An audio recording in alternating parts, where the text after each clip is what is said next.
I almost forgot to feed Bo. It's 3 o'clock again, and I don't usually stream at this time. Happy Easter, everybody. What an exciting day. I have a lot I want to talk about today. Mods, happy Easter. Thank you for being here. Hey, Trace, welcome. MJ, for Easter birthday. Happy Easter and happy birthday, MJ. Hey, Charcoal Ninja. Sarah Blackshear. Hey, Reflections. Mimi.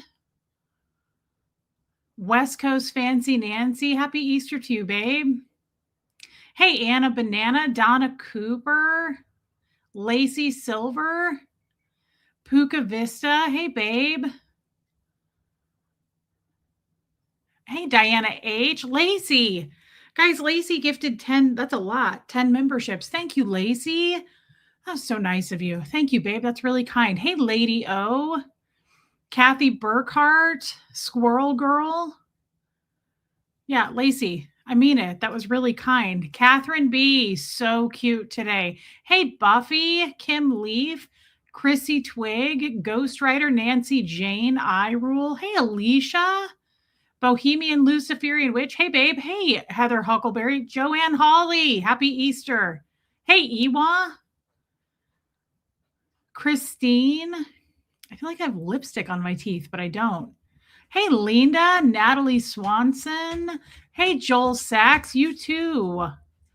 Slot Puppy, thank you again. Yesterday you were really kind. That was very nice of you. Thank you. Hey, Cindy G, whine a little bit more. Hey, B Rose.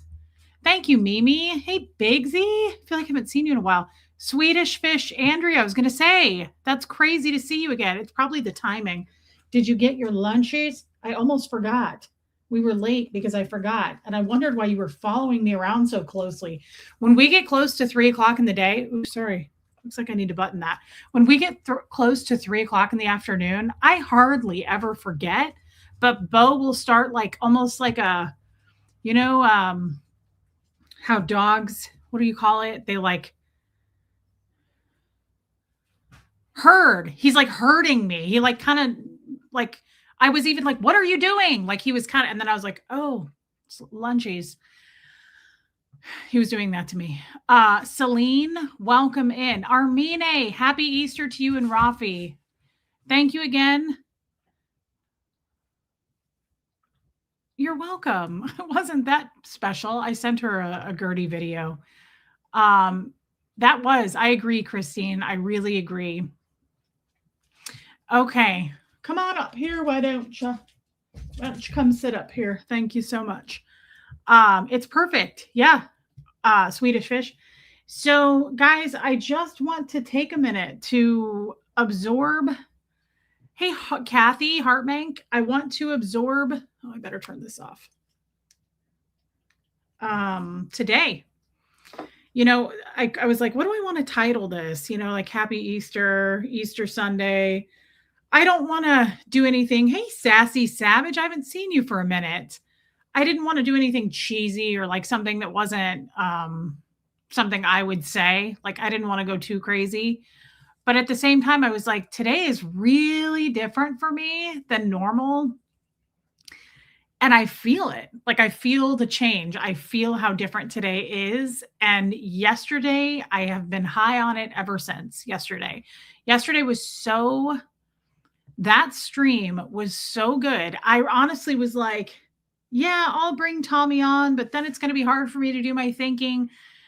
I was wrong. I was really wrong about that. Having him there, I was able to like, it's like I sped up my thinking.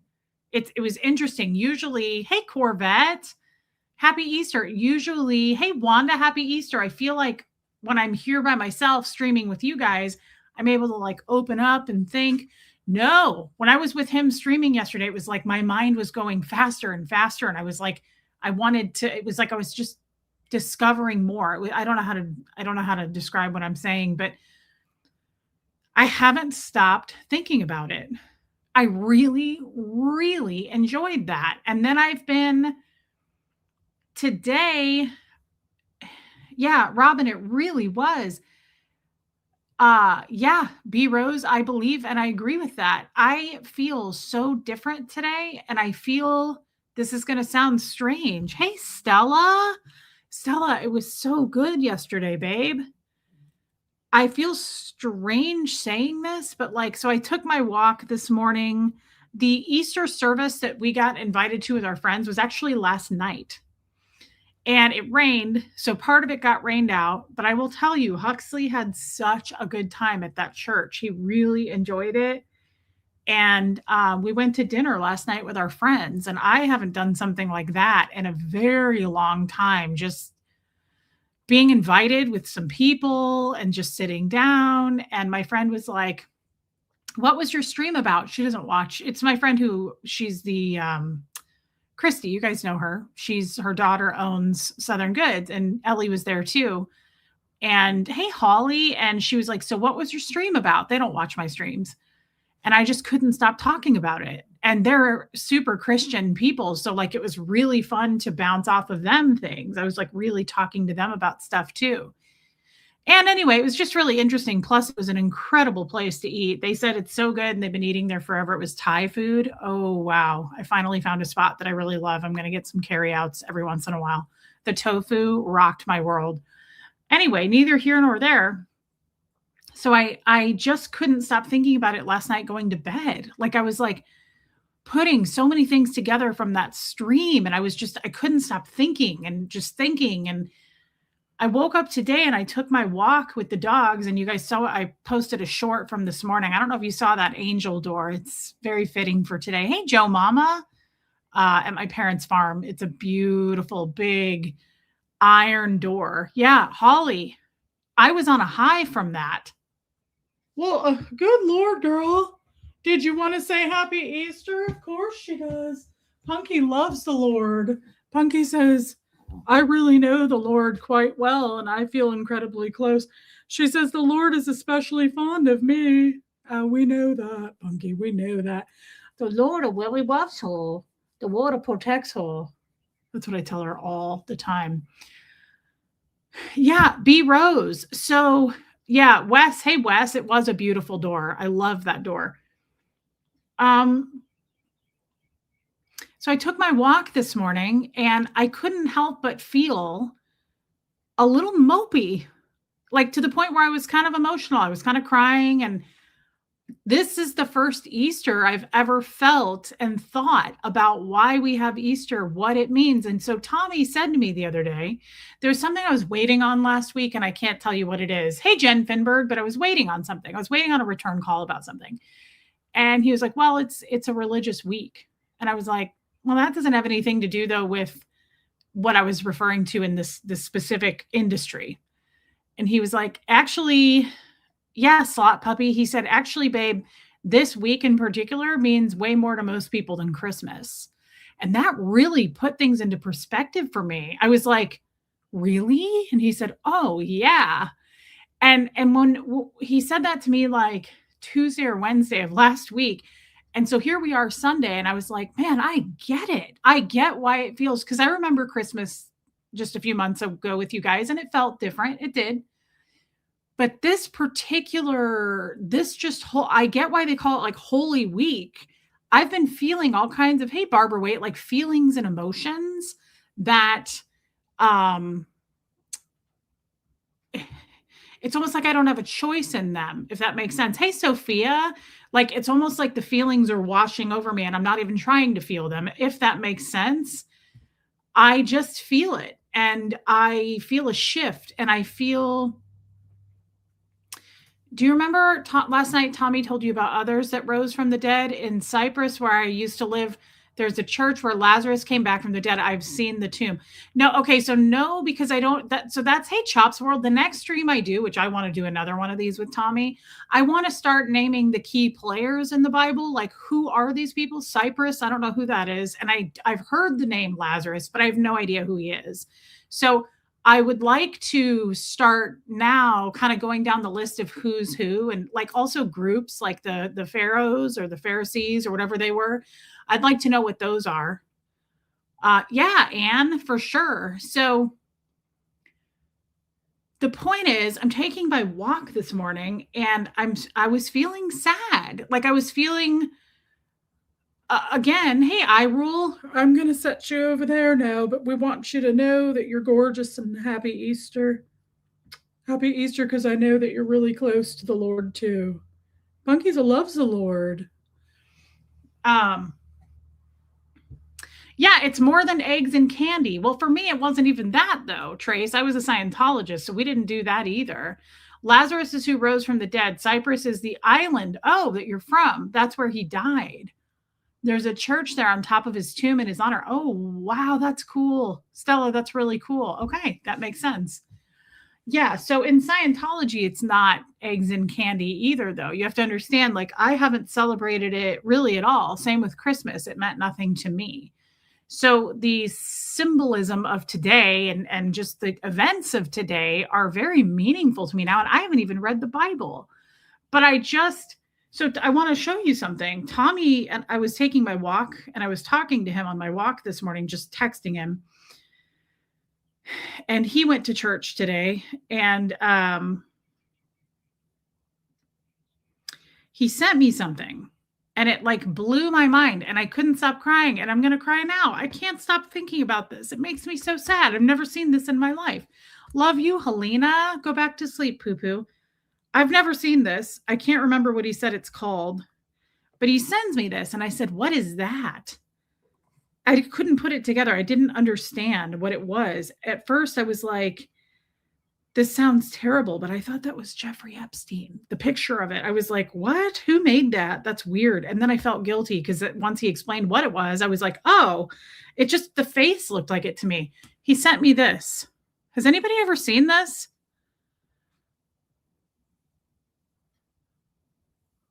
So it's Jesus. I mean, I understood that, but I was like, who is the guy in the purple shirt? So he's holding a hammer, but I thought it was a judge because I was like, isn't that the thing that judges use? This picture confused me when he sent it. I was like, why is that judge? Why does he look like Jeffrey Epstein? Hey, Megan Roberts, I'm early today because I'm cooking dinner for my mom tonight. Actually, that's why I'm early today. I'm cooking a pasta dinner for my mom. So I know that's a, hey, DS Kitty Diane.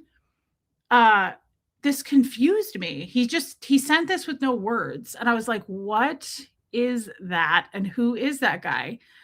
And then once he explained it,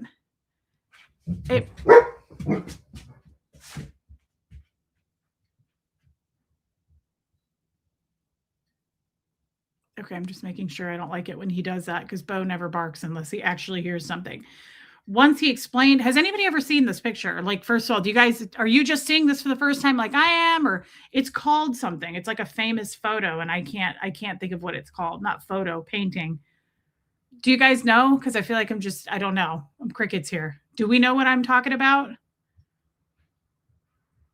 Yeah, slot puppy it is. Okay, Mimi says not at all. Okay, it's called something, Mimi. Can someone explain what it's first time for you, said DG. Okay. So I'm actually really glad you guys have never seen this because he kind of made it sound like everybody has seen this. It's a famous art piece. Hey, Julie. Okay, so everybody get a good look at it again because I was really studying it. And I was like, what is this? Okay, so it's Jesus holding up a guy who looks very emotional, right? He's crying there. He's holding a nail and a hammer, and there's some blood, right? And you can see the hole in Jesus's hand, and he's holding him. Okay, well, I'm glad we've all never seen this. This makes me feel better. So let me read to you what Tommy says. Grandma Matilda says it's been around for a while. He said that's Christ holding a man, holding a hammer and nails. And I said, why? What does this represent? He says, because we put him on the cross, but he loves us anyway. And I said, oh, wow. And he said, the man is feeling the guilt of sin and Christ is holding him. And I said, geez, that's really sad. Jesus loves us even when we crucify him. Exactly. Shelley Kelly nailed that. So sorry, I shouldn't have said nailed that. That's awkward. Thank you for your super chat. Listen, he said, Johnny had a massive painting of that for years. And I said, oh, wow. I said, it brings up, I said, so many emotions and questions for me. And Tommy said, I get it. It's worth 1,000 words. He said it means unconditional love. We put him on the cross, and the first thing he does is forgive us and say, "Don't be sad. I love you." That made me sad. He had to become man so that he understands fear and guilt and human things as he has felt. I said, "I think I understand." He said he was scared before he was crucified. God the Father feared nothing and he never felt it. Christ understands us in a human way. It's a beautiful thing. God the Father feels the emotion because of being a part of Christ. Before Christ became man, he could not feel our emotions in the same way. And I went, "Oh, wow. That's crazy." Isn't that like, did he say anything else?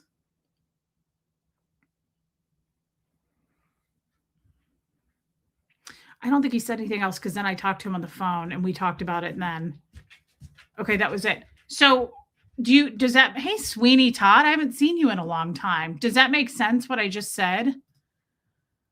Hi, my beautiful friend. It's been nuts here, but I have you on 2X to catch up. Love you and happy Easter, Lydia, your mom, and Lucas. Happy Easter and thank you for being a member. So, do you guys get Tattletale? Yeah. Hey, Abigail, just caught up, Reese. I'll send you an email with a list of key players in the Bible. That's a great idea, Abigail. Thank you. So, do you guys understand now what I just read to you and why that's so? So, take a look at it again now that I just read it. So, it's a man who nailed him to the cross minutes before, killed him, and Jesus is holding him up saying, "I love you anyway. I forgive you." Because we're humans. And I just have been so mopey about it ever since. Like it's so sad. It's sad to me. There's so many meanings to that, right?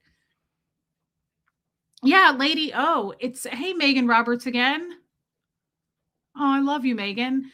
It's so sad because you just keep thinking it. I mean, it's been reeling in my mind like so. I just think of how many things in life, like we've been that man with the nail and the hammer. And we've also been on the other side of it where we're forgiving of people who do things they shouldn't do. Meredith Lynn, happy Easter, right? Like, have you felt in your life where you were the man? You were the man that nailed someone to the cross, like you committed so much or you really hurt someone and you felt bad about it? Have you also been on the other side of that where like your mind is open and you understand why people are hurt people and why they do what they do and human behavior and just behavioral patterns themselves and how they repeat themselves like over and over is how sad that is? I don't know. That's what I've been thinking. That's honestly what I've been thinking about so much here because I'm like, even like it's crazy to me too, and how evil, truly evil, and like ugly people are and don't see the light. And that's why I was saying to Tommy yesterday, and I meant this like, is there a chance that Satan will come around and be like, I'm tired of being a bad guy? You know, I used to be I was a light bringer and I was a good guy and I worked on at the right hand of God. And now I'm just at the hands of hurting people. Like, I can't believe that people just keep hurting and it's like I don't know, Mimi, that doesn't make sense to me either.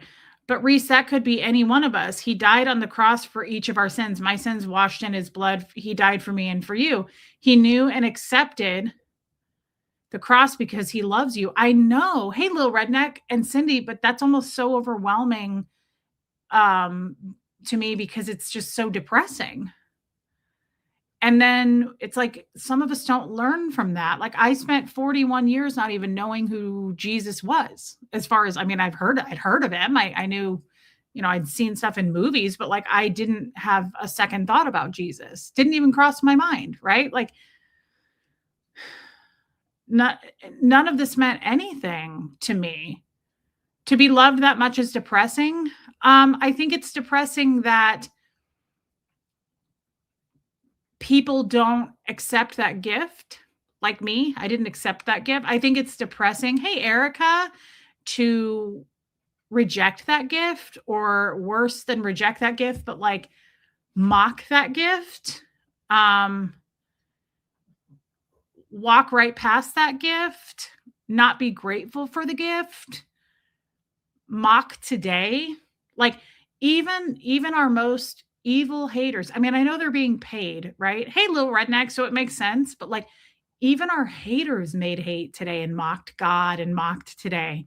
It's like there's no low they'll stoop to. And that to me, that's what makes me depressed about it, Cindy. Yeah, slot puppy, I believe that. But I think it's crazy to me once you learn and understand. Yeah, it is overwhelming. Exactly, Alicia. Exactly. I'm not worthy of his love, nor will I ever be, but he loves me regardless. It's very overwhelming. Yeah, feeling worthy of it is a struggle, Barbara Waite. And it's hard for me to, I do accept it. I do accept it, but it's hard to, once you see what I saw today in that picture, even, it's like hard to feel hate toward another person. It's hard to feel anything but kind of for me like sorrow. It's sad. I think it's sad that we were given this gift and what today means to everyone, and people still don't care. People are still harmful. That's one of the consequences of free will, my friend. People can disregard it. I know, Abigail, and that's tough for me. It can be hard for us that weren't loved or cherished by parents and not raised in faith to understand this love. Lady, oh, yes. Absolutely. Hey, Meesall Smokes. Not yet, but I will check my email. Hey, Ginny Gin Gin. More proof they are OSA. It's true. I mean, I don't need any more proof. There was someone I went to, so I got made a cup of coffee this morning and I left my phone in the kitchen while my coffee was brewing. And I do this every morning. I get my coffee going. Bo's eating his food. As soon as he's done, which is like 10 seconds, even though I feed him through a puzzle bowl. So he has to eat slower because he just like inhales his food. I always, while he's eating, I rush over to open my mini blinds and I open my blinds and there's a car sitting outside of my house taking pictures. There's a white car. And I just thought of OSA because I was like, who would be on Easter morning taking pictures? This is the fourth car now that's done that. And it made me think of the OSA trolls. And it's real. It's a real thing. They're absolutely being paid. I don't care how many videos they make going, where's my OSA check? And mock it and laugh at it. And they love to like really make light of it and joke that those guys are absolutely being paid. Nobody makes videos about me and edits them. One of them's really increased his AI stuff. Hey, Susan Jill. One of them's really increased their AI capabilities to make me even fatter.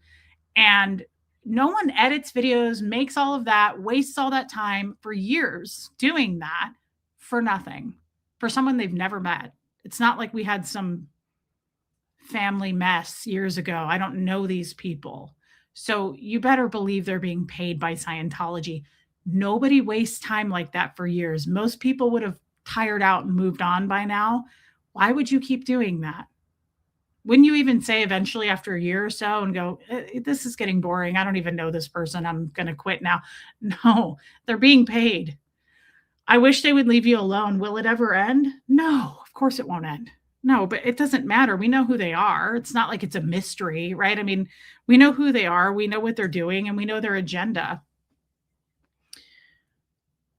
You leave a cult, they come after you. Absolutely, little redneck. I mean, that's the point. Hey, Jenny D, that's just the point, guys. They don't want me talking. Scientology wants not just me, but all of us ex-Scientologists silenced and shut down, ridiculed, and most of all, doubted, right? They want seeds of doubt planted so that you guys can go, is she really who she says she is? Because I saw a video that says she's not, and she's a liar, and she's a fraud, and she steals money, and that's all. They're just trying to pile up doubt, and it works for a very small percentage of people because most people think for themselves. They don't just follow blindly. You're still reporting it, right? I'd take a picture of the car. I take a picture of the car every single time.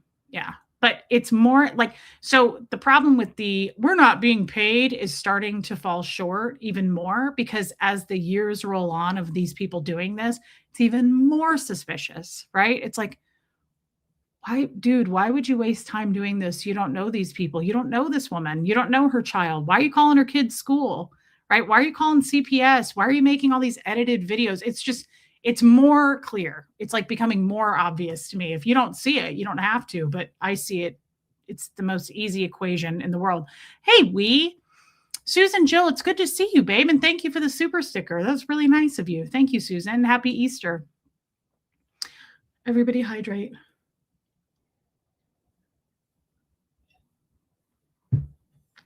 I mean, on a side note, why take pictures of my house? Why are we taking pictures?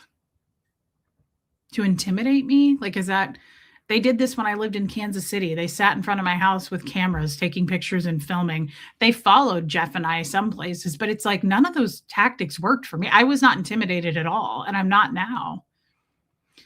That cheerleader in the super sticker, that's hilarious. I didn't see it, Slop Puppy. I know what you're talking about. I see it when I'm over on the boat modding, but I'm on a different platform. I'm on StreamYard, so I don't see what you guys see. Speaking of the boat, I'm way behind, have a lot of work to do. Reese, you look beautiful. Happy Easter. Love you, Bunny. Happy Easter. You were just amazing yesterday, and I mean it. You were so helpful. And oh, that was what I was going to ask. I told Tommy I would. How many, I mean, I would imagine many of you, how many of you want to do that again? I would like to do something like that once a month. That simul stream just about all your questions about religion, God. It's not like Tommy is all knowing and has all the answers, but he is very well versed in this. And if he doesn't know, he'll tell us. But I just thought it was such a great back and forth, just talking. And I want to do it again. Okay. Sarah says, I was not raised, don't practice any religion, but after getting sober, I'm accepting all kinds of religions. I have faith now. Nature and animals on planet are often the things that bring comfort. I love that, Sarah. And congratulations on being sober, babe. I love Sarah Blackshear. Thank you for sharing that. I'm going to leave this conversation. Should be without me here. Folks can be more honest if I'm gone. Poof. It's not true, but okay. Yeah, I would. Okay, good. Yes, do it again, says Susan. Whidbey Island hippie girl. Okay. I really, really enjoyed it. And you know what I loved also? Hey, Moali. You know what I also loved about yesterday? And a lot of you commented on this. The chat was flying. I mean, the chat was just, and that's exciting too. I love it when you're all engaging like that. People were all just, it was just, you were talking to me, Tommy, you were talking to each other. It was so much fun. You know what I loved? I might have missed it because it was flying. But for the most part, everybody was so respectful. Everybody was really, really kind. Nobody was like, oh, that's wrong. Nobody was stomping out anybody's beliefs. It was great. It was so, hey, West Coast again. It was so incredibly respectful. I thought, I mean, again, you might have seen some things that I didn't, but our mods take care of that real quickly. And I was really, really kind of blown away by that. A couple people even said it. They were like, I can't believe how many people are in here talking about this and nobody is telling someone else they're wrong. None of that. Yeah, I agree with that, Little Redneck. Hey, Miss Sunrise Dawn. So that's all I wanted to talk about today. I wanted to talk about yesterday. The only thing, can I just say something about yesterday that I want to talk to Tommy about more? The only thing that really, couple things. I want to ask you guys this, and I don't need Tommy here for this, but I want to ask you guys this. Give me a yes or no answer to this, because this has been on my attention since this morning too. We were talking a lot about God and Satan yesterday, or the devil or Lucifer, whatever you want to call him. Two-part question here. Do you think that Scientology is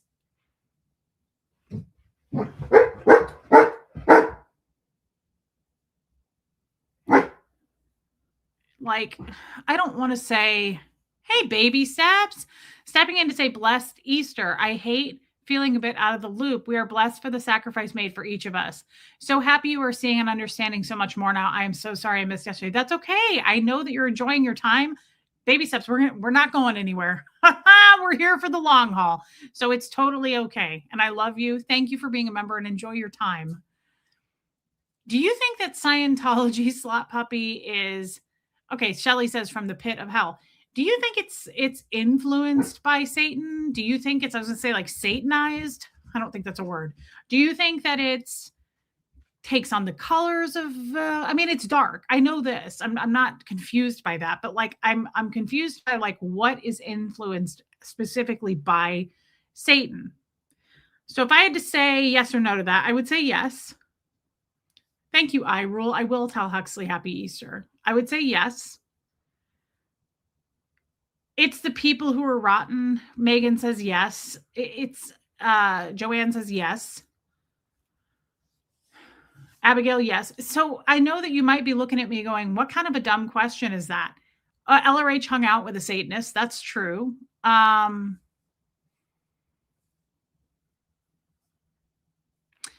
guess I don't know what constitutes.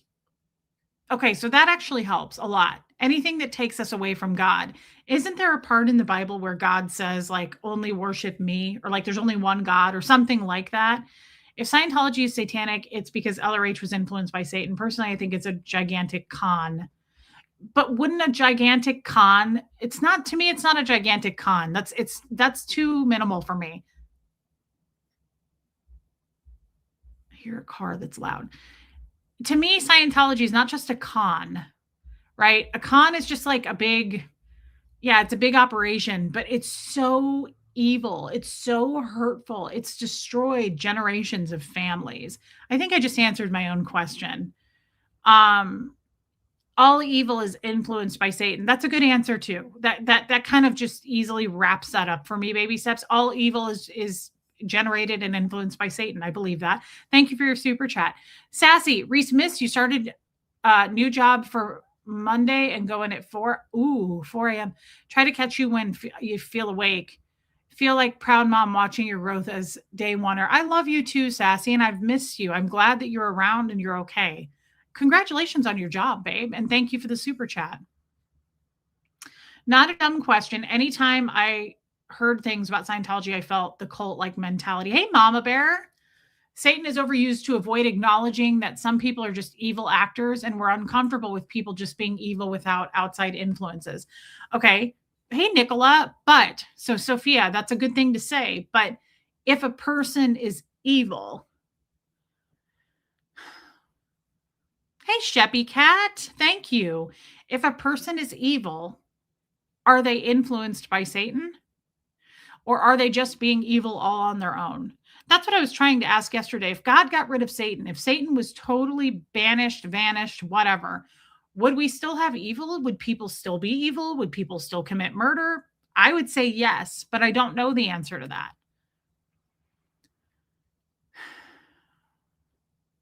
Okay, so evil, you say Satan is overused, but I would say evil is also a strong word to use, right? That's not something you just throw around, Sophia. So if somebody is evil, if someone is really evil, not a lot of people are truly evil. Evil is pretty dark. That's some serious biz, right? If you're evil. And I think it's like the word narcissist or gaslight. People throw it around too much. I mean, what is the definition of evil? You think evil is supernatural? I think it's got the potential. I think if something is supernatural, it could be evil. But I don't think evil is only supernatural. I think that people who find joy in others' pain, right? Like if you're truly like watching the demise of someone, I think that's pure fucking evil. And you can't convince me otherwise. I think that's super evil. If you enjoy seeing things get tortured, physically or otherwise, hey Charlene, humans, animals, if you feel any kind of joy out of that, I would say that's pure evil, but that's not the only evil, right? Okay, Abigail. Yeah, I think there's a range, right, of evil. And I think it's thrown around too much. Like, I think there's bad, and then I think there's evil. And I have no doubt that I have been both in my life. There's no way I'm going to sit here and tell you like I haven't had evil thoughts. I haven't been bad. I've been both. Satan turned Satan when he betrayed God. I hope I said that right. Tommy, where are you? Yeah, Miss All Smokes. Hey, Sandra Fish. Happy Easter, Reese. Yes, answer to your question. Okay. There is true evil. There is pure evil. Absolutely. And I think a lot of us recognize it. And Sophia says, yeah, few people are actually evil. I would agree with that. I would say that true evil people, it's probably a small percentage compared to the world, right? Baby steps, I thought you were going to bed. We are all sinners. We all make self centered choices. Satan takes pleasure in our sins and will help us continue down the evil path. Okay, so that kind of takes me to, and thank you. Hey, good Marilyn. Happy Easter. Baby steps, thank you for your super chat. Hey, Joan Marie. So that takes me down a path too. Hey, Jay Cruz. Does Satan hate humans? Because he wants us, right? But he hates us. And here's the other thing. I was thinking this today. Does Satan want us? Like, does he try to turn us to him?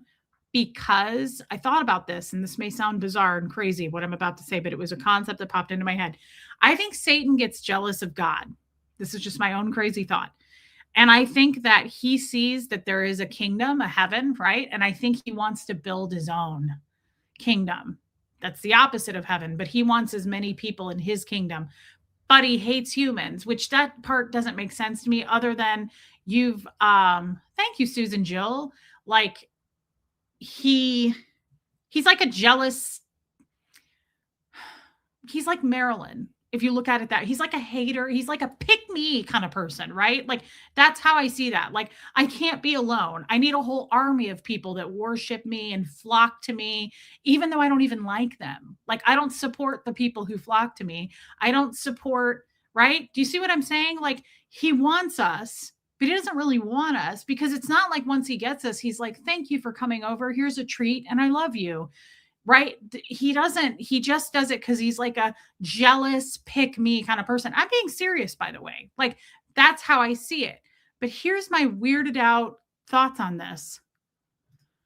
Hey, Anita, we're all born with free will. There will always be dark and light, good and evil, sin and service. There's always a balance. Okay. Thank you for your super chat. That's where I was headed. Thank you, Joan Marie. I said this yesterday and I've really been thinking about it. Why, oh, why are Satan and God like looked at in this world to me, just out of my point of view? Why are they looked at as equals? So it's like, here's the light, here's the dark. Well, not really. To me, you're comparing, you know how people always go, I like Trader Joe's, but I like Whole Foods more. You know, when people do that, have you ever seen someone do that? They used to do that all the time in Kansas City. And I was like, what are you doing? They're not the same thing at all. I love Trader Joe's. I also love Whole Foods, but they're not the same. You can't compare them. Whole Foods is an enormous grocery store with a deli and a huge vitamin section and the fish section. Okay. Like Trader Joe's is like an Aldi's. I love Trader Joe's, but it's like a frozen section. And then you've got like bread and yogurt.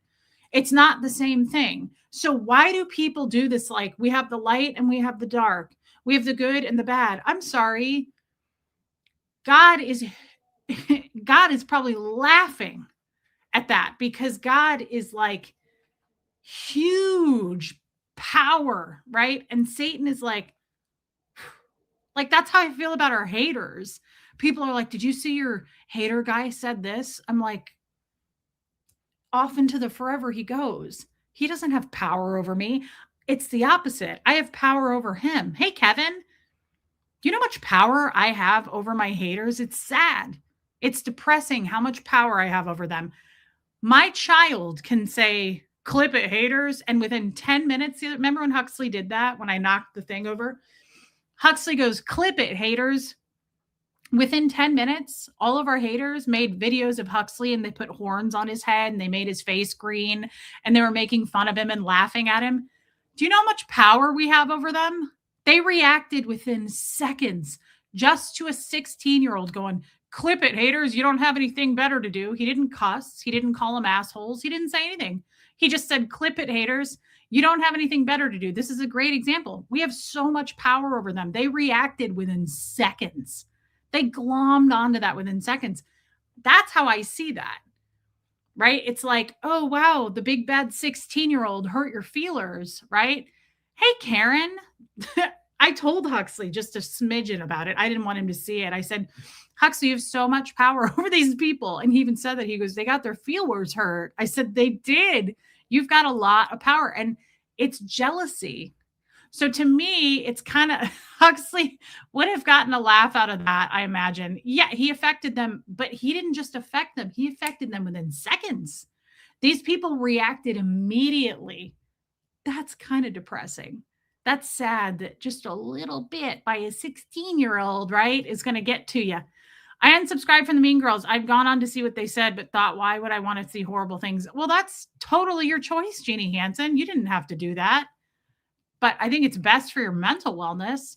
Baby Steph says, yes, yes, yes, Reese. We are God's children. He is jealous and wants to be God. I never thought of it that way.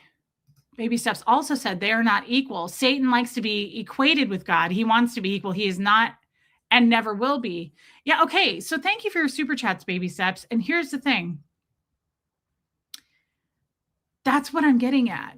So all this time, so you have to understand from an outs. Imagine caring what a 16-year-old thinks. I know. Huxley bullied the haters.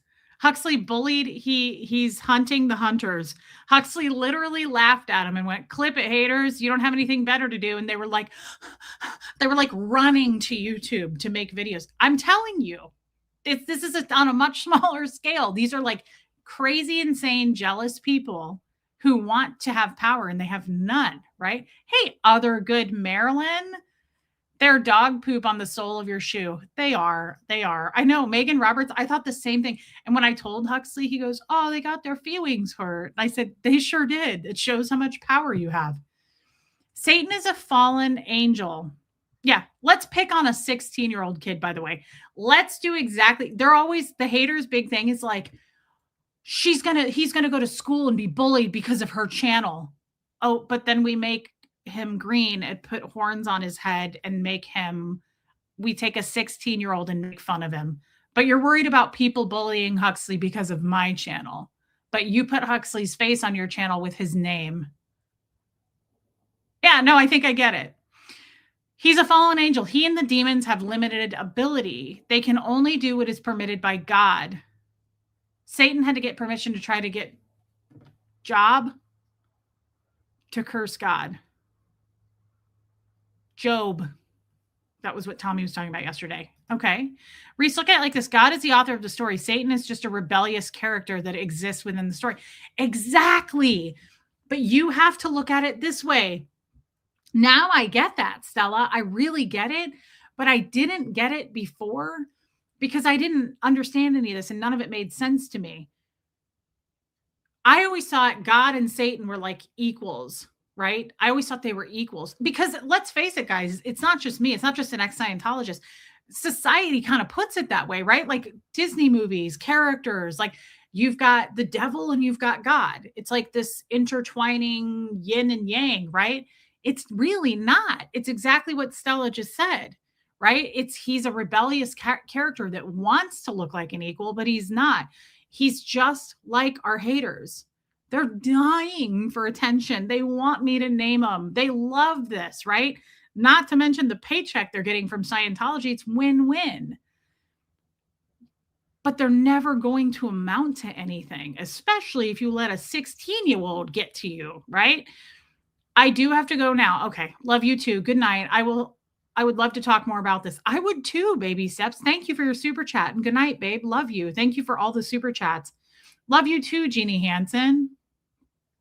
And Jeannie, we've talked about this many times, not you and me, but anybody can be subscribed and watch anybody on YouTube. It doesn't hurt my feelings. It's not, love you too, little redneck. It's not, I'm very serious about that because this is not Scientology. And I was always told what to believe, what to think, who to follow, who to listen to. I don't want to ever direct anyone to go, don't listen to her. Don't watch that channel. Don't subscribe to that. Don't give them your money. That's what they say about me, right? That's kind of culty. That's really culty to say, like, don't follow them. I encourage you. I always say, if you're going to see stuff on me and Tommy, go look for yourself. Type in my name on YouTube. You'll find it, right? The hero has to overcome the villain, or there's no heroism. I like that. Me too, Barbara. And Susan, they will never win. We know this. And they don't have a conscience, Joan Marie. They don't have a conscience, especially to do hate videos on Easter Sunday. Again, I've said this. Hey, Lenora Gray, I've said this. You can make videos till the cows come home about me being fat. Add 700 pounds. Like, put my head on baby beluga, right? None of that matters to me. But when you start creeping into the territory of laughing at God, mocking God, I just feel like, thank you, Abigail. I just feel like that is some dark waters you're wading into. I really do. And please continue to wade into them, because that's what free will is. And you want to challenge that and take a chance and roll the dice on that. I don't think God forgets. And I think that there is a place one day where we do have to answer for things. I don't feel the need to. I love you and Tommy. I don't care what the haters say. Lil Redneck, thank you for saying that. Some people do care though, right? I get emails still from people who are like, I've been watching you for a couple months and I saw this video. What is this? And I'm like, hey, I'm not the almighty. Hey, Gigi, you have free will to go do whatever you want. But I also am not going to sit here and type up an email as to why all these thousands of things they say are not true. They're being paid to say them, and I don't care. No one cares. Like, no one that thinks for themselves cares. No one's going to believe that shit. And to be honest, hey, Tammy, to be honest, like, it's 2026. I think that's going to be a thing of the past eventually. Not so much hate, but like making fun of somebody's weight, making fun of somebody's 16-year-old kid, calling the kid school, making fun of God, all of those things most people are going to look past here in the near future, I think. They're pretty evil, yeah. Great discussion on this resurrection day. Christ is risen and he is king indeed. I love that, Grandma Matilda. But that's a good example of it, right? I mean, they're crazy, insanely jealous. They can't accomplish what they're trying to accomplish, right? They get so mad that I make money doing this. They want to tear down everything I do. And to me, that's a great analogy and comparison to what Satan is. And so all my life, hey, cheap chick, all my life, I've had this impression that it's like, here's God and here's Satan, and they're like on the same playing field. They're the same, like, they're equal, rivalries? They're not, right? I mean, they're not even, but do you agree that society pushes it like that? I remember just like seeing movies and stuff where it's like, well, I mean, there's a great movie, absolutely great movie I love is, Me Too, Tammy, The Devil's Advocate, Al Pacino, Keanu Reeves, Charlize Theron. I don't know what I just heard. That's a great movie. I love that movie, and I love how I watched that once with Tommy. I've probably seen it 10 times, but the last time I saw it with Tommy, and he said, this is such a good movie if you really, really want to understand how Satan works. He's super sneaky. And there's a part where I remember Tommy saying it. Al Pacino says, you got to Al Pacino is Satan in the movie. And he goes, you got to stay small. Keep yourself small. He was like, be the little guy. He's like, don't ever let him see you coming. That's the trick. He's like, don't ever let him see you coming. And Tommy goes, this is such a good film to portray Satan. I remember Tommy saying, whoever wrote this movie knows the Bible very well and understands how Satan works. See, I thought the opposite of Satan. When he said, don't ever let him see you coming, keep yourself small. I was like, see, that's to me the opposite. I thought he'd want to be like loud, like our haters, right? Like just spewing at the mouth with hate. And Tommy was like, no, Lucifer is that. He's surreptitious. He's very sly. You don't see him coming. And that's how he tempts people, right? That's how he slowly takes you away from God. And I thought that was really, really interesting.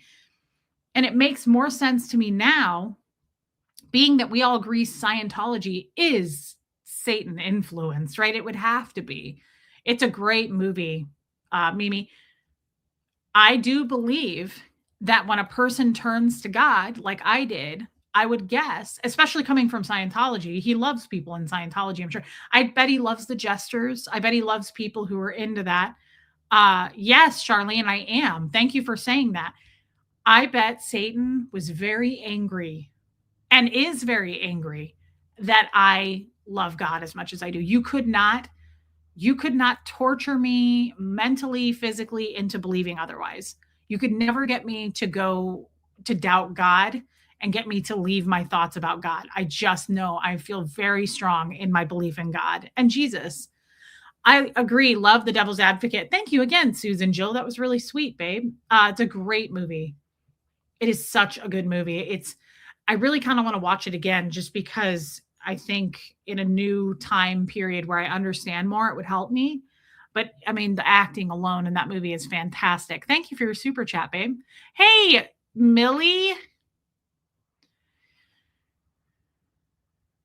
Yeah, they follow LRH, not God. And I think Satan. So let me ask you this, because that's a good point, Trace. So if they follow LRH and not God, let's take any religion that just doesn't believe in God. So I'm going to use Scientology because that's the one I know. Is that why it's this that Satan likes Scientology? Because anything to like, is Satan basically like this? Anything to not follow God. I don't care what you believe in, you just don't believe in God. Do you think that's kind of like the mindset there? I just still had hope that people would turn around. I was even hopeful that like maybe one day Satan would be like, kind of tired of being hated. Like I feel that about our haters. I'm like, do they ever just like sit there with just like sitting there in their mom's basement with no teeth and they're just like, I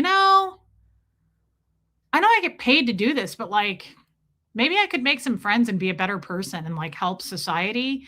I don't know. I just wonder like, okay, so they get pulled away from God. What about getting closer to God? Sure, you can be pulled away from God, but can't you also be pulled back to God? I mean, if anybody, I would think Satan would go, I kind of miss it there. I miss God. I didn't know he was his right hand man. Oh, I have another question. Can I ask you guys another question? I meant to ask Tommy this. Okay. When Satan left, when he was like cast away or God got rid of him or whatever, he fired his ass. When that happened, how long before that moment was he his right hand man? Because that was a while ago, wasn't it? Before he got fired, how long had he worked beside God? How long was he a good guy? That's what I'm trying to ask. How long was Satan on the side of good? Does anybody know? How many years was he clocking in? Sorry, Susan. Everybody take a drink. Nobody knows?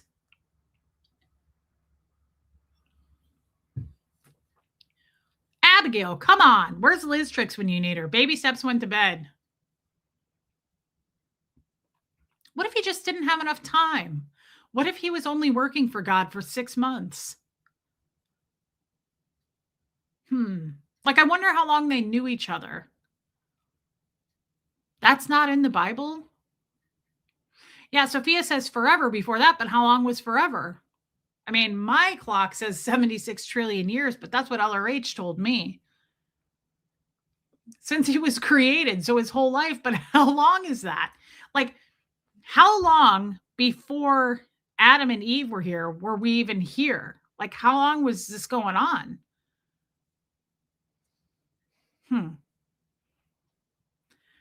The Bible doesn't specifically know. It's just focuses on after he already fell. See, now that's an interesting question then that I'd like an answer to. We're going to have to find out. There's BC and AD. I don't know that he was God's right-hand man. He was on the more powerful angels, one of the more powerful, however long they were in the garden. Well, I don't know why I'm so dang curious about Satan, but I'm like, you know how like No, you don't know how. I'm the only one that thinks this way. And this is how I will die. I just want you to know I can see my untimely death. If I walked upon a grizzly bear, let's just say, or an alligator or a polar bear, it's so cute. If I saw a polar bear or a sweetheart of a grizzly, you realize I would walk straight into that thing's den and be like, no, no, no, it's okay, everybody. It senses my abilities to talk to it, and it knows that I want to feed it honey and bread. And so that's how I would go. I mean, or I would start living with the bears because it could happen that way too. You don't ever think about it that way. But like, what if the bear was like,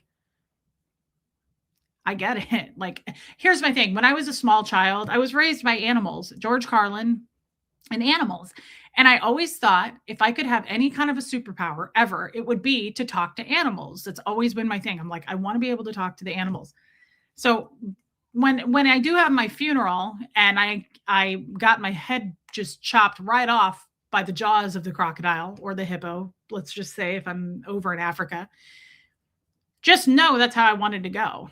Like that's 100%. Don't be sad for me. Like just because I was totally dismembered at the hands of this beautiful polar bear, just know that's how I wanted to go. And so that's how I feel about Satan. I'm like, what if he would talk to me though? And I could be like, look, you don't want to do this. Like, don't you want to make friends? Like, don't you ever get sad that you're not invited to things?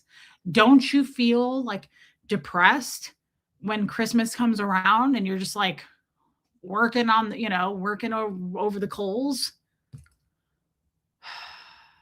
Little redneck, I could see that. I know that sounds crazy, but I'm serious. These thoughts crossed my mind. I'm like, don't you ever just want to sit down like with a cup of tea and just or like hot chocolate and just enjoy your time and like know that you're on the side of good and that you're going to go home with the Lord one day? Like, why do you want to keep this up? Do you want to keep this up? It just seems like you're thinking of him as if he were like you and me. It's much more complicated.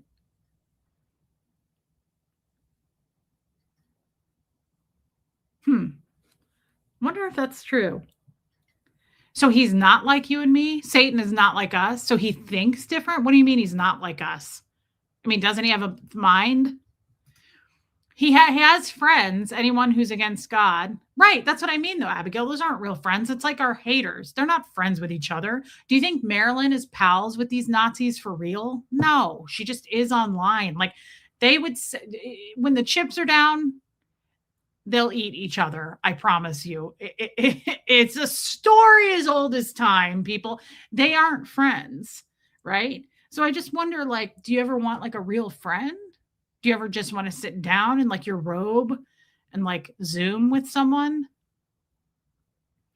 Yeah, JR. Their brains are wired differently. Satan was never human, so so no H-E-N-R with him, Reese. We are humans, they are angels. Well, what's the difference though as far as how they think? Hey, Martin, I'm being serious, you guys. I get that they're angels, but don't they compute things like we do?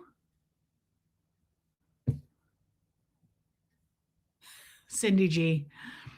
I mean, don't they? Do they not? I'm confused. Do they speak English? Do they speak like we do? They communicate? Okay. Well, then I guess I'm totally wrong here. But I guess that's the same thing with a grizzly bear. Grizzly bears don't think like we do either. And that's why I would probably get attacked by one. That makes sense, actually. I just answered my own question. So if I did walk into a bear den or a lion's den, which I would do that too. Oh my God, I love lions. I guess that makes sense. Did you just hear that cow? We all have our own angels. Satan doesn't want friends, he wants souls. He is deceitful. Do you hear it? It's a cow. You're relating them to how we think. Okay, well, let me ask you this then. Does Satan think how we think on purpose to like lure us in?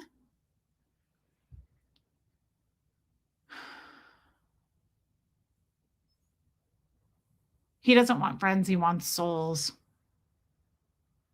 Why would anybody walk with Satan? Like, why would anybody go that path? Like, I've heard of that happening, like Bob Dylan, the Eagles, the Led Zeppelin, like Tommy showed me all that where they literally said like they sell their souls to Satan. Like a lot of artists in the music industry. Hey, Jen, a lot of artists in the music industry will say that like I sold my soul or I'm paying off a contract or something. Why would you do that? Does he come in the form of like something really good? I just don't I just Man, I don't think Satan would come to me because you can see he'd be like, Okay, forget it. There's too many questions." I feel like my conversation with Satan would be like John Candy and the kid from Home Alone and Uncle Buck in the kitchen when the kid's like, "How old are you? Where do you live? Do you have a girlfriend?" Like he's like and John Candy's like, "How many something consecutive questions have you asked?" He's like, 38. Like I feel like I would just be like, "But do you love God? Do you love Jesus? Are you planning on going to heaven?" Like, I would absolutely ask a million questions. Well, let me ask you this. Does he lie? Huh. I don't know why I'm focused on this, and I don't know why I care so much. The only reason it took me down this damn tunnel, angels were created to serve God. We were created in God's image. Angels know what's right and only do right. Humans know what's right, but can choose to do the opposite. Interesting. I wish Liz was here. Geoplanet Jane, welcome in. Comes in the form of Nazi man and others like him. Well, we know that. See, Joanne Hawley's right. That guy doesn't even try to hide it. I'm just like, oh my God, it's Gargamel from the Smurfs. He looks like that Schmeagol character. Okay, but Schmeagol has teeth. So angels were created to serve God. We were created in God's image. Angels know what's right and only do right. So Liz Triggs told me this once. Did you guys know that like angels work for God and they don't have free will? Like, I think Liz told me this. Did you guys hear that angels get jealous of humans? Because we don't have to, we love God because we choose to love God or we cannot love God. Did you know this? I didn't know this. I found this fascinating. Satan would deceive you. That's so gross. We are emotional and conflicted thinkers. Angels are direct, driven by purpose. Now, I love angels, but I did not know this, Megan Roberts. I did not know that like angels have to report to God. They do what God tells them to do. And so they don't have the same kind of relationship that we do with God. In a lot of ways, this is me thinking now, we are closer to God than the angels are because hey, happy Easter, Chef Brian. He's like, I can't stay for this shit. I'm out of here. But I came in to say happy Easter. I got to get the hell out of here. I don't blame you. I can't believe there's so many people here now. This is not good. I'm not making any sense, Chef. This is why Tommy was so helpful. He can articulate. I cannot. I am better with, say, Play-Doh or picture books.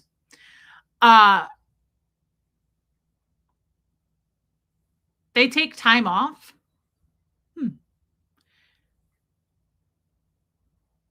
I just didn't realize that like we in a lot of ways could be closer to God because we have free will and we can talk to God and we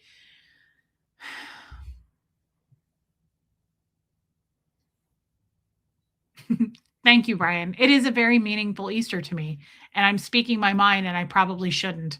Well, I don't know about that because Satan rebelled, but I do really think God knew it would happen. He created him. Okay, that was the other thing. Stella, I'm so glad you brought this up. That was the other thing that I was talking to Tommy about today. Oh, Tommy's mom just texted me. That's so sweet. I'll have to respond in a little bit. That's the other thing that Tommy said. Okay, so here's my other question, and then I feel like I should stop talking about it because I feel like I'm just digging a deeper hole and I'm not making sense. But okay, this confused me, and Tommy kind of explained it to me while I was eating my leftover Thai food from last night. Um,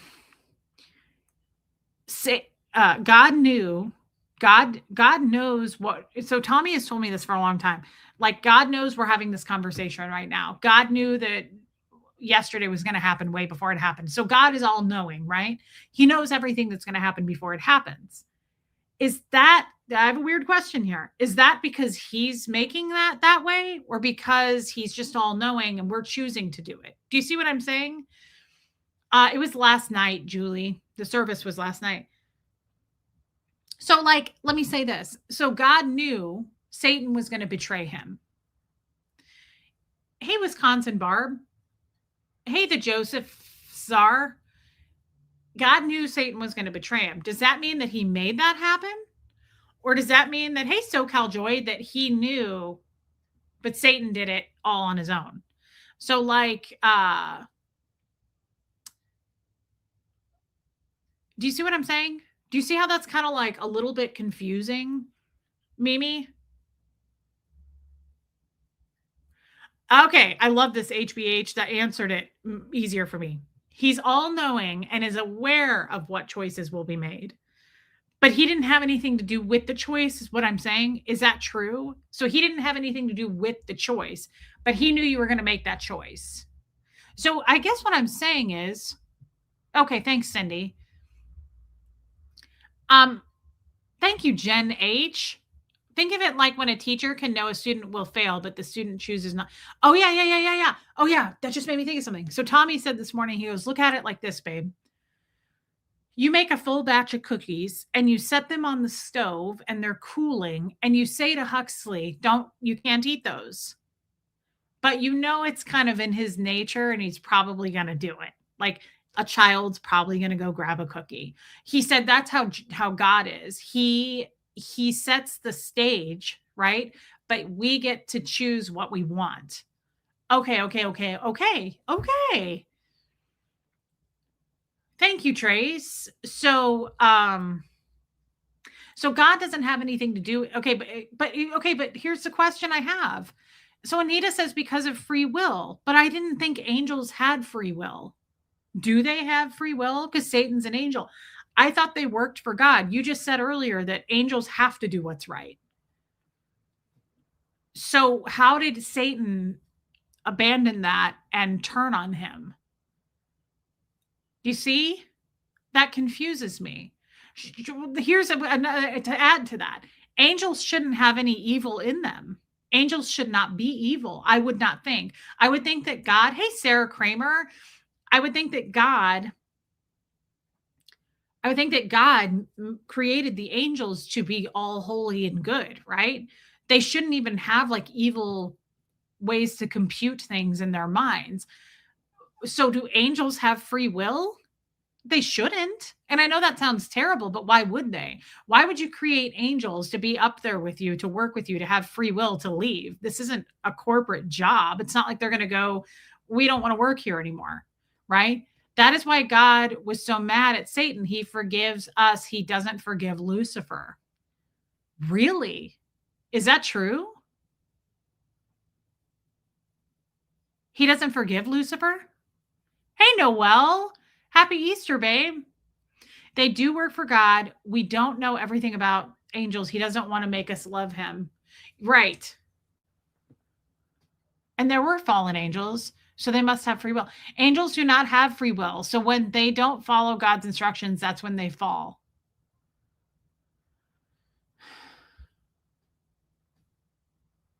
Are there any new ones that have fallen? Do you think? Because the Bible is so old, how would we know what's going on now? What if there's stuff going on now? What if there's like a whole new Satan? Because, he has a right-hand man now, again, I'm sure. Maybe he doesn't. Maybe after Satan did what he did, he was like, forget it, the job's filled. Or what if he has one now? Okay. Like, what if there's a new one that we don't know about that comes down here and like doubles up with Satan and is like, we're going to be even worse now? To me, when angels fall, they become demons. Geez, I come up with all kinds of dumbass questions that people are like, where are you getting these questions? The topic of angels, Jen, is also kind of confusing to me, but it's very fascinating. Let me ask you guys this. Does the Bible talk about angels a lot, or is it just like skating over the angels? Like, I'm curious about angels. I'm very intrigued by them. So, does the Bible talk about angels, or are we not meant to know a lot about them? Are they supposed to be kind of mysterious? Everyone take a sip. All the fallen angels follow Satan and are demons. Thank you, Jen H. Thank you, Sheppy Cat. I just feel like these are the dumbest, most childlike. I told Tommy this. He goes, "You did amazing." And I said, it was awful yesterday. He did good. I have like the most 3-year-old questions. I feel like my questions are so childlike. It's kind of sad.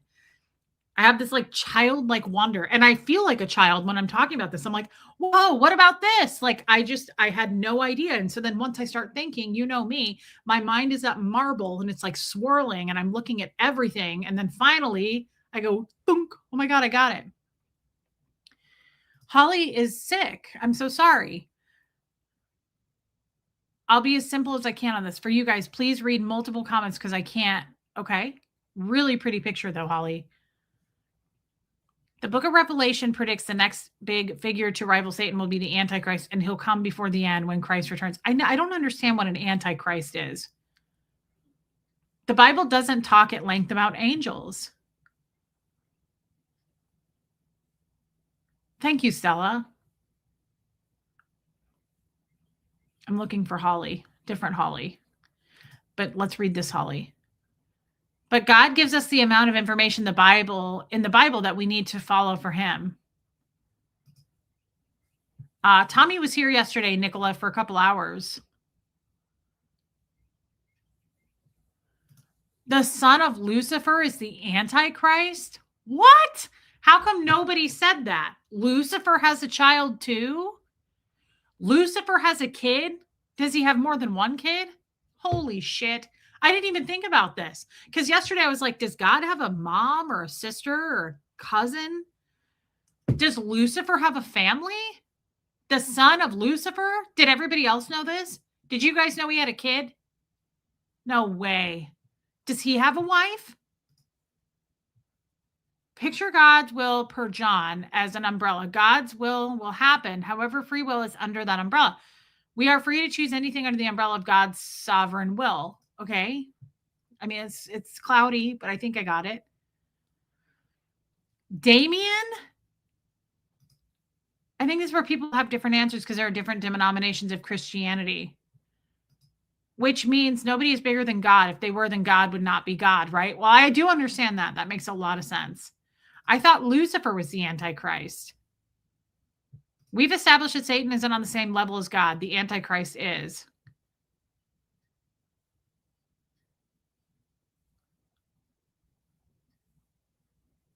Thank you, Joan. According to ChatGPT, angels have free will, but not like humans. Okay, I could see that. There's like a different employee manual.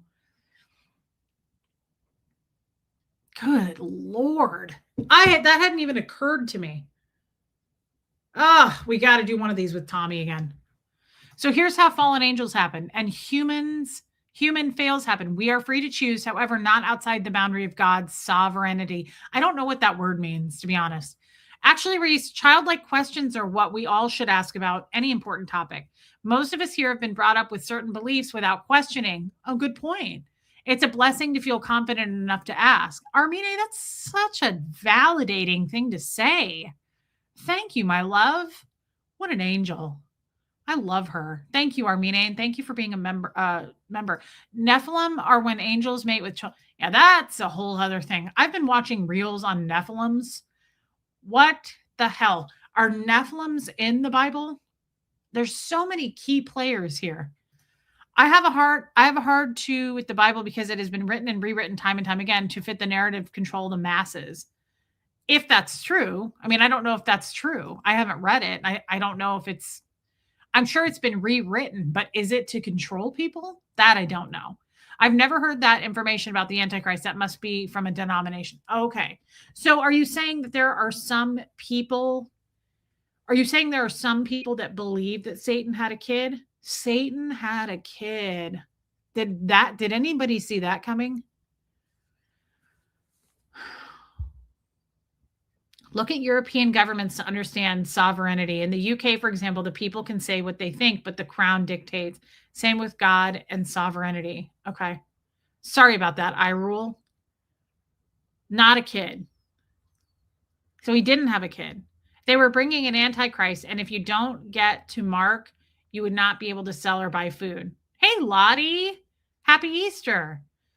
It's briefly mentioned in Genesis, but a lot of them in the book of Enoch, which was removed from the Bible. That's another thing people talk about, this book of Enoch, and I'm not sure what that is. It talks about the giants, right?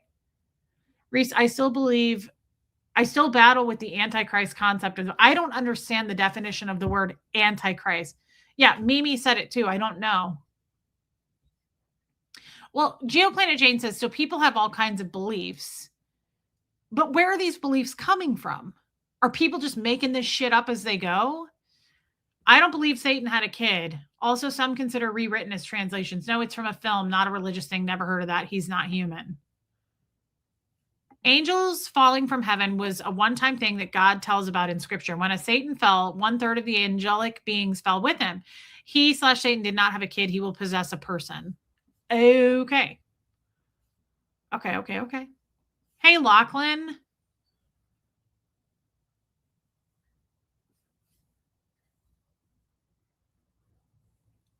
So he didn't have a kid.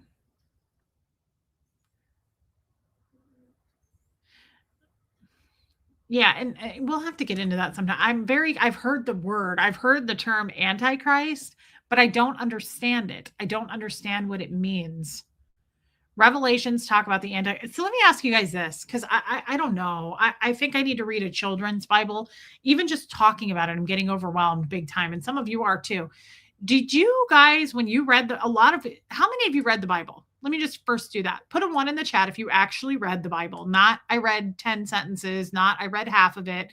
The book of Enoch is an actual written work. It was found to be dishonest and faulty, which is why it's not included. Oh, I didn't know that. So you actually read the Bible. You're putting a one in the chat. So Satan and Lucifer are two different people or entities, correct? I don't think so. Satan and Lucifer are two different people. I don't think that's right. Some people make things up or they hear it at church. Okay. So all of you guys who put a one in the chat. Okay. So Holly. All right. All of you guys who put a one in the chat. How easy was it for you to understand? You read it, but did you get it? Hey, Gemini girl. Lucifer is Satan. That's what I thought. Okay. I was like, no way. I've never heard that he's two different people. Honestly, Reese, Children's Bible is definitely a good start. Yeah. Liz Trix got me this. And it looks like I need to get it out.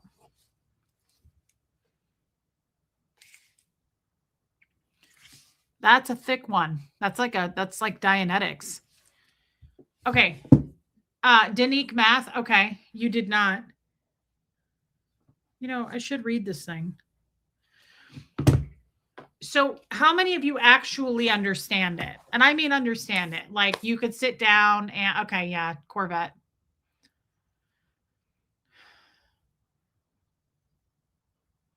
Some chapters are very hard to comprehend, says Gigi. The Bible is easy to understand, says Geoplanet Jane. It might be for you, Geoplanet Jane, but that is not the general consensus that I've heard. I grew up learning about it. Every day in school, we had classes on the Bible. You will take a lifetime to understand it. So that's Huxley and I were talking about it on our drive home last night. Huxley was overwhelmed in that church. He was like, he had so much fun at church yesterday, the church service. And he was talking about the Bible. And he was telling me about Moses and the Red Seas and taking some walk. And it was crazy. And I said to Huxley, he goes, there's a lot, Mom, to comprehend. I said, I think it's supposed to take a lifetime. I don't think we're supposed to, what church? It was a non-denominational church in Murfreesboro, Tennessee. It was a large church. I thank Tommy to show for patience with my uninformed questions on your show. Oh, I love Tommy about that. Tommy has all the patience in the world for this. He has all the patience in the world. I honestly believe, guys, it takes. So there is no Nephilims in the Bible? Okay, Stella. Oh, the children's Bible might be easier to understand, Danique. I could see that. I have been told if you can get the general concepts, the Bible is a love letter to us from God about redemption, then the little granular bits can just take the rest of your life to understand. I love that. Has anybody ever thought of it that way? That is so sweet. I'm very romantic like that anyway. The Bible is a love letter to us from God. I love that. I've read bits and pieces of the Bible, but still don't understand it, says Lottie. I've been doing Bible studies since I was 8 with a bunch of fallen years in the middle. I'm 66 and thankful to learn every time I read it, most every day. So let me ask you guys this. The ones who read or read the Bible, do you read it every day? Do you just read it on Sundays? What do you do?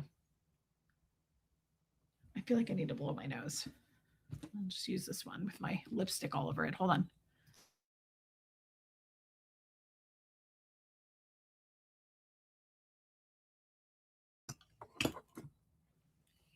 Wow, a lot of you read it every day.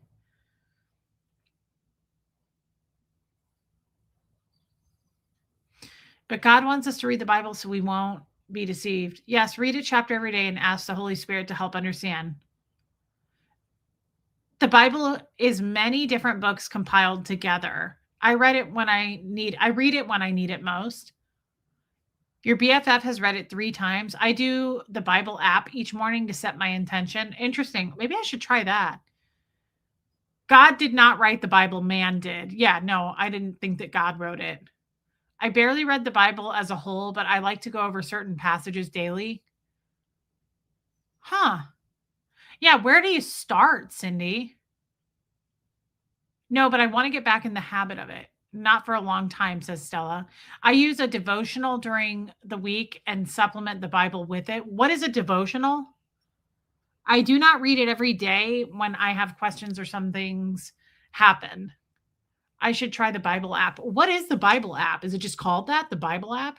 Lottie says, I love to hear Tommy talk about the Bible. He explains it well. He's very well read. Tommy is super, super smart on a lot of subjects. I mean, he spent 13 years in prison. And before prison, before he ever went to prison, Tommy was a very, very intelligent child. He was just born that way. He was well read before he went to prison. He likes to read and he's very regimented. Like even to this day, he gets up every morning at like 4:30, 5 o'clock. Sometimes he gets up at 4 and he exercises, he journals, he reads. Like he's just very regimented. I'm not like that. I never will be.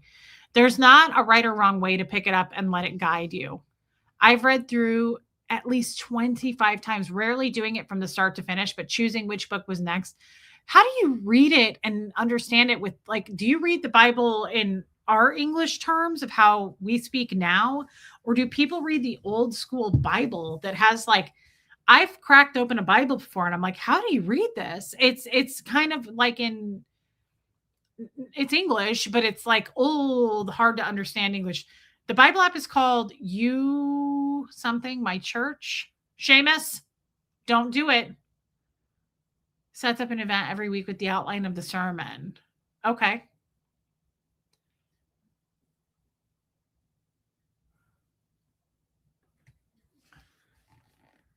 Wonder if this is just in plain English. Now I have a question. Like this says right here. See how it says the plagues, Exodus 7 through 11? What does that mean? I understand that the plagues is the chapter. That's the name of the chapter, probably like a book. What does Exodus mean? Is that a person? Is that a place? Yeah, Jen. Tommy remind a lot of women say that like their husbands, they remind Tommy of their husbands. What does that mean? Like when you start a chapter, let's see if I can find another one. Okay, so this one says, Seamus, Mary is chosen by God, Luke 1. So Luke is obviously the name of a person. So is that who's telling this story? Is that who wrote this story, Luke? What does 1 mean?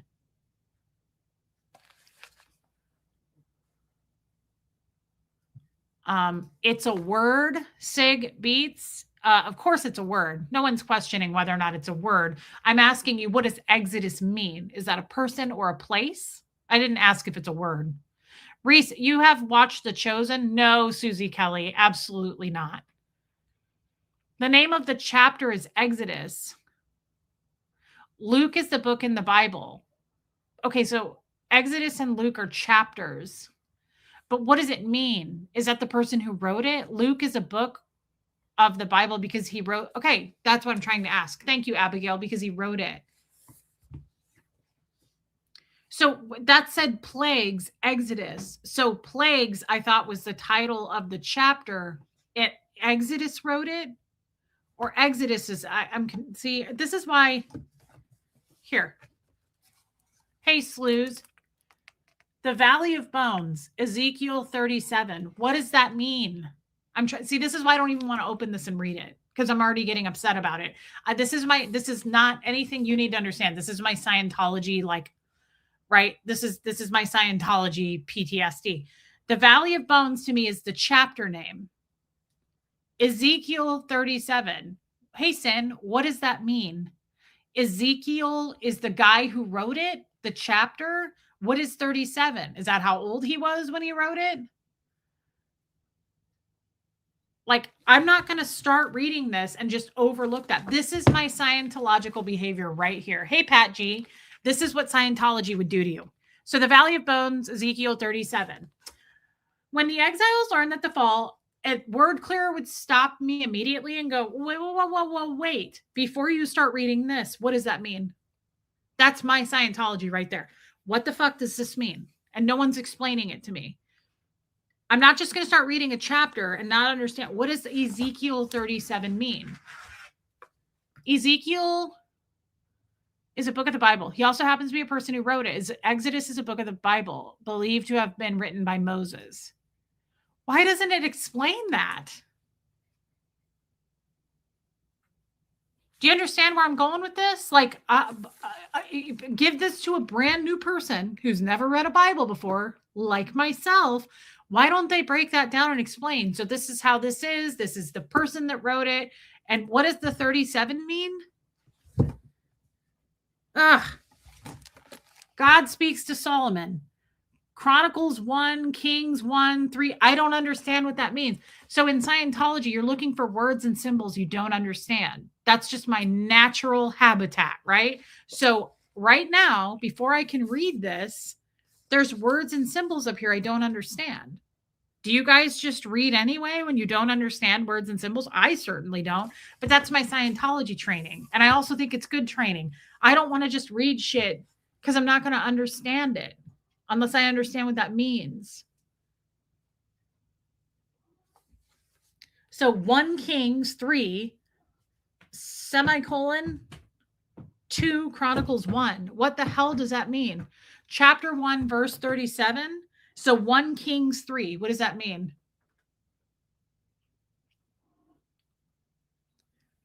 These are children's stories, and this book is giving you the Bible references where the stories come from. That's the verse. I guess I don't understand the definition of verse. When I think of verse, I think of a song.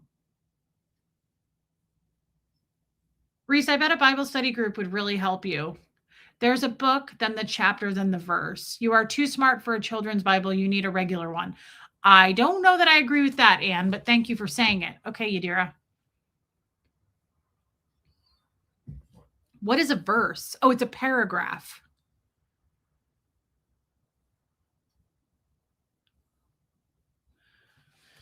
So God speaks to Solomon. So 1 Kings 3, what is the 1? So if it's Kings verse 3, verse 1, Kings verse 3, what does that mean? 1 Kings 3. Thank you, Noel. Yeah, you know what I think? Hey, Hockey Smash. Here's what I think. This is why, hey, Cowboy Logic, it's to me, and this is just me talking, and you may disagree. This isn't a good idea for me. to be alone doing this. I need somebody like Tommy, Liz Tricks, somebody that understands the Bible to go, okay, like to be next to me to be able to answer my questions because I am feeling like I'm going to have a lot. Yeah, this is an illustrated children's Bible. I feel like I'm going to have way too many questions and then I'm going to get frustrated because that's how I live my life. And then I'm not going to have anyone here to answer them. And then I'm going to go F this because I want to understand so badly. I really want to get it. And then the way I work is I have very little patience with myself, not others, but myself. So I'm going to start to get angry and I'm going to go, you're literally too stupid to get this. And I just won't get it. So I think that next time I go to Ecuador, perhaps I take this with me. It's overwhelming. Thank you, Slot Puppy. It's overwhelming for someone who's never done it. So I have an example. For those of you that are like, Reese, chill out. I have a good idea. Here you go. Here's Science of Survival by L. Ron Hubbard. Go ahead and go do this course. I'm going to pay for it and sign you up. And you go into the Church of Scientology and you're not allowed to ask any questions or anything, but just go in there and study it and then get back to me when you're done. It's only like 500 pages or so. No, it's actually 700 and something. So you just run in there, read this real quick, and then just give me a brief synopsis of how you feel it, right? So that's where we're at. Like, this is foreign land to you. You're like, I don't think so. Could you see yourself getting frustrated, perhaps reading this and understanding it, absorbing it, and being like, now you're going to get a test on this and I'm going to expect you to get it. Right? So it's the same damn thing. It's not the same thing because the Bible is something I value, right? That I don't. But to me, that's why I already feel overwhelmed and frustrated because I'm like, it's hey, in God we trust. This is the same thing to be like, okay, how many pages is it? This is a thick one. It's a lot of pictures, but it's like 600 pages.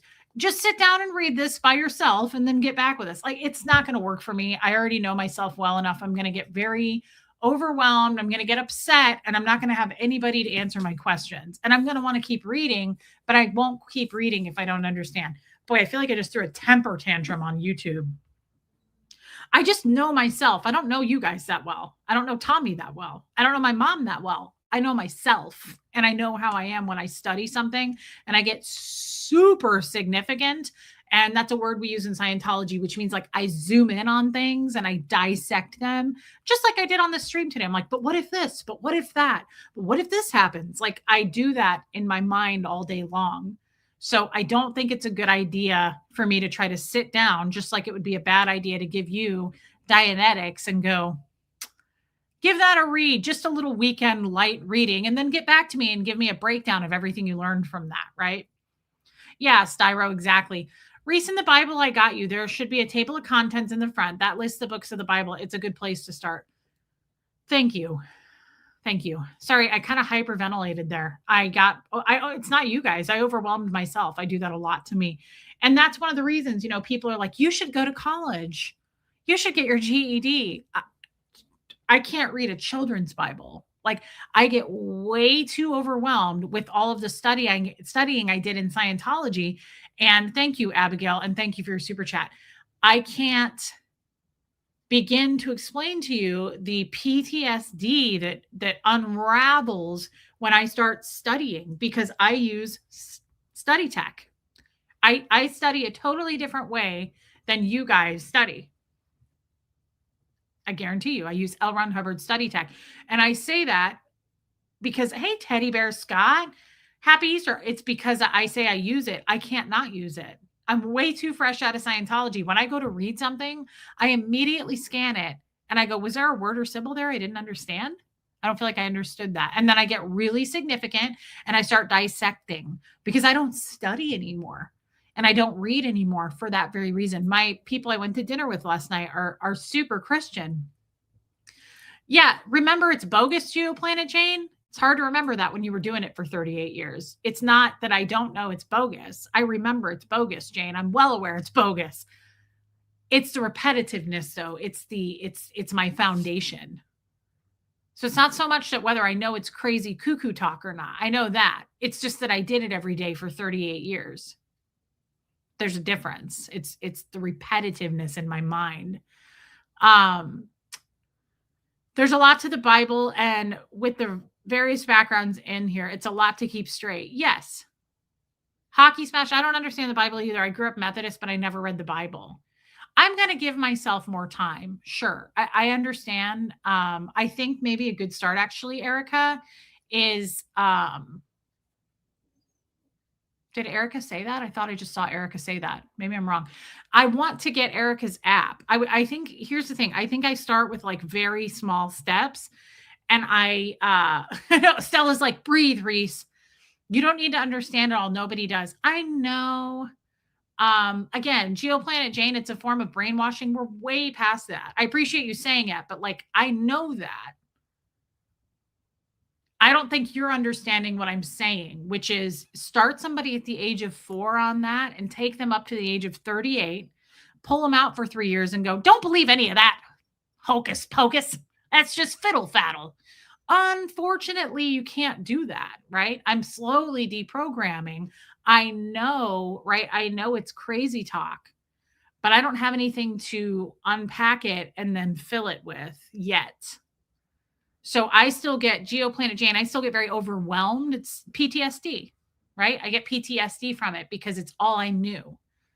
And I have this show every day that we do, but it's still, I don't know that you're entirely, I think you're looking at it from your point of view and you're not looking at it from mine. Like, it's like taking a person who doesn't speak a language, drop them on the middle of a subway in New York City at midnight and go, good luck. We know you don't speak the language and you have no idea where you are, but you'll get there, champ. Like, it's just not that easy. Thank you, Hockey Smash.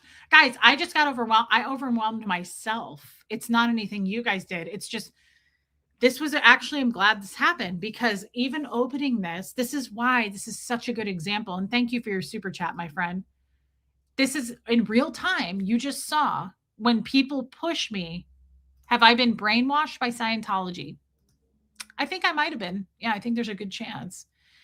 When I went to school, did I use study tech? 100% of the time. Geoplanet Jane, anytime I pick up and read anything, I'm using study tech since the age of 4. Anytime I pick up a book and read it, I am using study tech, whether I want to or not. That is one of the most ground into my soul on a soul level things that I do as an ex-Scientologist, right? Here's a concept for you. Music albums have songs that contain lyrics. The Bible has books that contain chapters with verses. Music albums have songs that contain lyrics. Yes. The Bible has books that contain chapters with verses. Yes, that does make sense. Yes. Yes. But I'm glad that you, and that helps too. Thank you. Hey, Karen, I'm glad that you got to see this because that's what I was saying. My friend at dinner last night, he goes, do you read a lot? I was like, no, no. Do you remember how you learned things outside of Scientology, Geoplanet Jane, in books or not? What was that? Did I just push my earring out? No.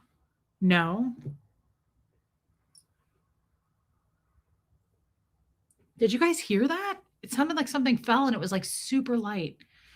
I recently heard someone explain Scientology is almost hypnotic because of the way you have to repeat things. Yes. Over and over multiple times. Yes. That's exactly accurate.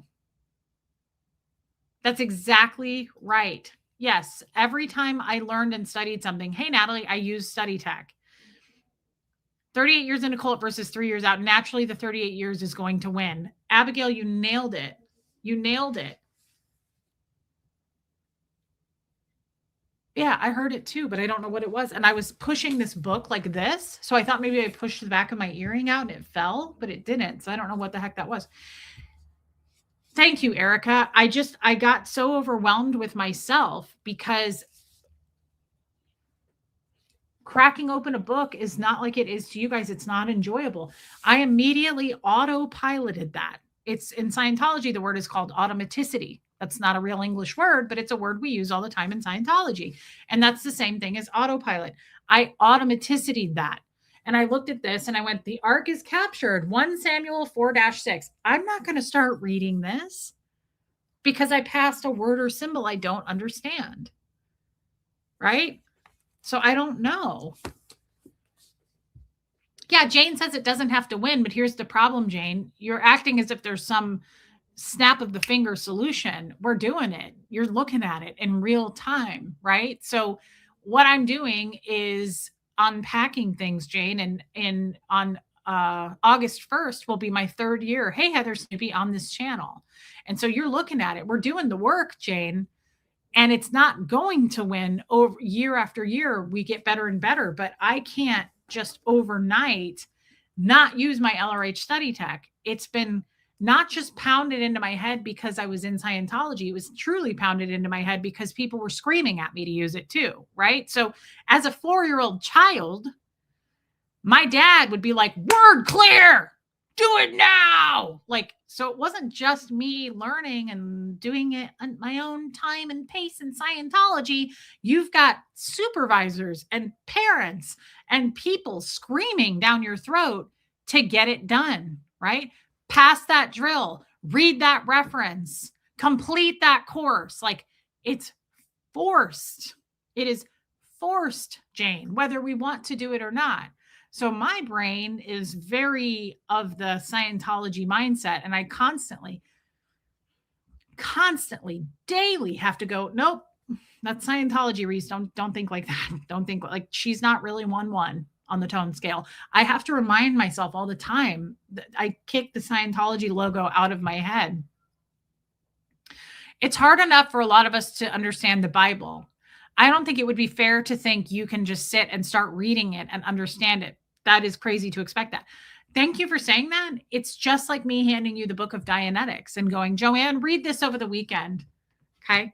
I expect you to have a full report on that and understand it, right? You're not going to, you're not going to. And I appreciate you saying that. It's very validating. Thank you for the super chat, babe.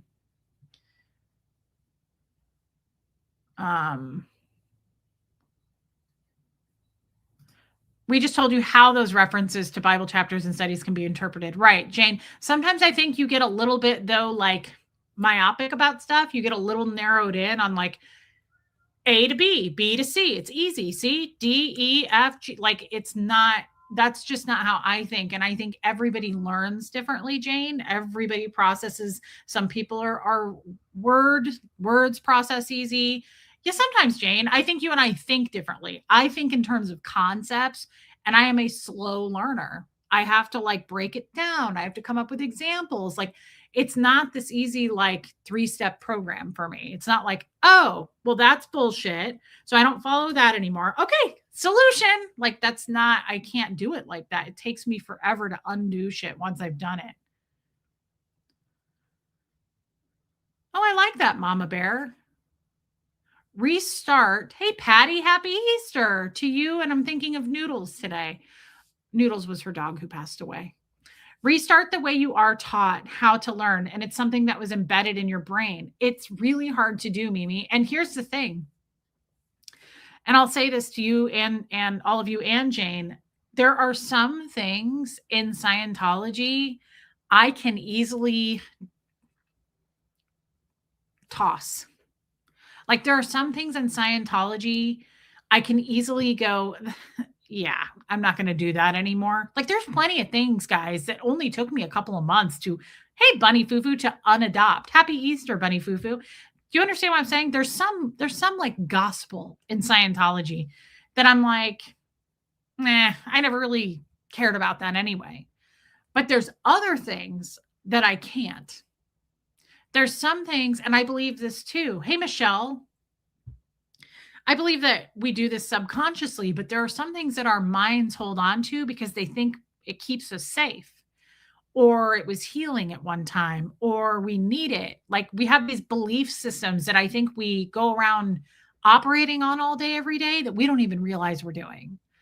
And so I think that that comes, hey, Caroline in Canada.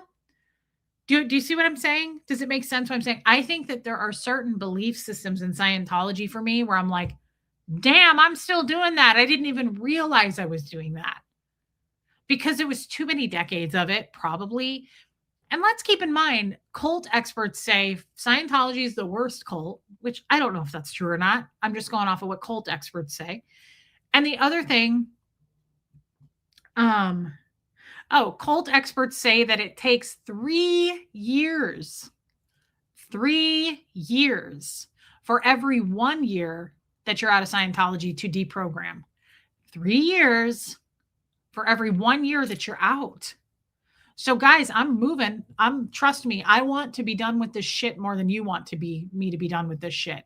Not to mention you have over 150 people in here, each with their own opinion. True, Alicia, but I do enjoy that part of it. I do enjoy that. Honestly, my friend asked me last night, she goes, how many people are usually there? And I said, I don't know, like average 2 to 250 for every show I do. It depends on the topic. These God streams don't get as much. Hey, Mary Krause. And she goes, how do you keep up with all that? She goes, how do you keep, she goes, and they're all talking in real time to you. And I said, well, in a chat. Yeah. Like in the word, they're typing. It's like a chat. And she said, and you're talking to them? That many people? And I said, well, they're not all chatting, but it's, it's a handful of people. She was like, how do you do that? And I said, well, I don't know, but it's my favorite thing to do, right? Like I like doing that. So Alicia, you're right, but I don't get overwhelmed. The more the merrier. I enjoy feedback and different opinions, and I love that. This is my language. You guys speak it, and I love watching the chat, keeping up with the story, reading a super chat, someone telling me happy Easter, someone telling me their dog died. Like I like juggling all those balls. I do. I really enjoy it. It keeps me going. You have a gorgeous pinball machine brain. Interesting, Sophia. Thank you. I kind of like that. Seamus, stop. It's Easter. Holly says, I just sent you a devotional book. You can read the Bible in a year with the meaning of each passage. So, what is a devotional? Thank you, Susan P. The normal Bible isn't in chronological order. I have a Bible that rearranged it so that it is. So, that's the other thing that I get really confused about. Is like, you don't just open the Bible and start reading it like any other book. You're supposed to like chop it up and read like different parts first. That's a little confusing. Holly, let's see what you mean. What is a devotional? Can somebody clear that for me? Holly, I can't do that today because, oh my God, it's 5 o'clock. I literally am going to have to go soon. I'm cooking dinner for my mom tonight. Like I went and bought all the food I planned for this days ago, but Holly, I can tomorrow. Just so you know, I just can't today. Reese, read my message. Okay. Give me a second, Mimi. This is what I mean. I love this. I get off on this kind of thing. I love reading Holly's text, reading her super chat, Mimi being like, Reese, read my message, and then also trying to keep up in my own mind. I don't get overwhelmed by that. I love it. Just sent you a devotional. Okay. So thank you for your super chat, but I don't understand the definition of devotional. And I'm going looking for Mimi now. And thank you for super chatting that, Holly. That was very kind of you. Something, please see what it is. Well, that must not be it.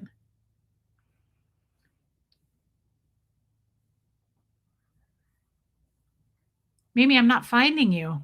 How far up are we talking?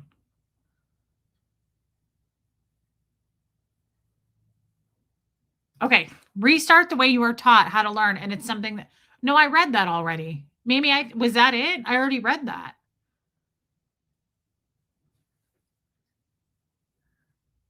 Was there another one? Now I'm double checking, double scanning. No? Because here's what I see next. Read my message. So that had to have been it, right, Mimi? Okay, Holly. Hey, Jane, happy Easter. Okay, hold on. Did anyone say what a devotional is? Does anyone know what that word means? Can you explain that? Can someone explain that for me real quick? Because I'm really kind of hung up on it. Hey, Joanne again. It's like forget everything you learned all your life and now learn this new way of life that is not an easy task. You just have to do it in baby steps and just that's exactly it. That's so validating. Yes, yes, yes, yes.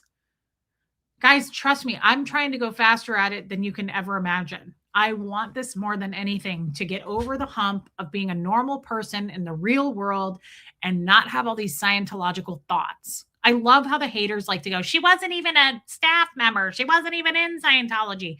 What a stupid, ignorant thing to say because it doesn't matter geographically my location in Scientology. It matters that I started at the age of 4 and it was pounded into my head, the teachings of it, right? It doesn't matter if you were a staff member, a Sea Org member, and I was both, but it doesn't matter. It's the fact that you were one, right? That's how you know they're being paid by Scientology, by the way. But our haters love to go, she wasn't even really on staff that long. She was a free public Scientologist. She didn't even really do that many courses. Why would a non-Scientology hater say that? Think about that for a minute. Use your minds, use your brain, guys. Why would a non-Scientology hater be like, she wasn't even in it for that long? Why do you care? Only a Scientologist would try to sell that story. Thank you, Joanne Hawley, and I love you. Abigail, hey, Eric. Reese, a devotional is a book that goes more in depth on certain things. A lot of times I get it as a part of a gift bag for friends that get baptized. So it's a book that goes more in depth on certain things. It goes more in depth on certain things. Like more in depth on what kind of things though? Like the Bible? Is it more in depth or is it like non-Bible stuff? It's like extra, it's like magical extra stuff. You say certain things and that kind of confuses me. And see, this is me being significant. If you were in Scientology, you would know what that means. Abigail, thank you for your super chat. This is me being significant. Right now, if I were in Scientology, I would be reprimanded for this. Big time. So many people right now, I can see it right now in a course room. I can see many, many staff members coming up to me going, quit being significant. You're being too significant. Like this was a big problem for me because I'm like, let's zoom in and narrow this down. I didn't mean restart. I tried to say Reese, not that word. Mimi, I don't fully understand. And it's probably just me. Hey, Mop Man, happy Easter. A devotional is a 1 to 2 page picture of a part of the Bible. It goes in depth and has a reflection and prayer portion. Okay. It's okay, Mimi. You're totally fine. A devotional is a 1 to 2 page picture of a part of the Bible. So it's like taking some part of the Bible and making it its own like thing you can kind of like reflect on for the day, like almost like a lesson. Was that fair to say? Because if that's it, then I can adopt that. Thank you, HBH. You will never be reprimanded about being confused about the Bible and God. Okay, everybody's saying yes. Okay. So it's like taking a small piece of the Bible and kind of highlighting it and going, here's something you can reflect on today. And like something small that like has a moral of the story, like treat others as you would want to be treated. And then you go out throughout your day, I'm guessing, going, oh, I can kind of fall back on that devotion I read this morning.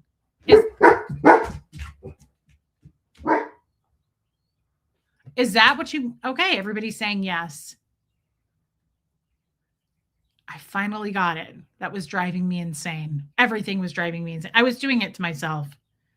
I find Odie Joy, I find a devotional a daily encouragement of different portions of the Bible to use in your everyday life. That's so simple, and I was making it so difficult. Thank you, TC. Well, I'm embarrassed. This is kind of like when I didn't understand why Jesus died for our sins, and then Liz Tricks got me to click, and I felt embarrassed, and I started crying because I felt so stupid, and I felt bad that I didn't understand it. And this is that moment as well where I feel stupid that took me forever to understand it. That took like 3 super chats for me to get there, and I'm so sorry. Okay. See, this is where I feel like I'm like behind on learning, and I'm too significant.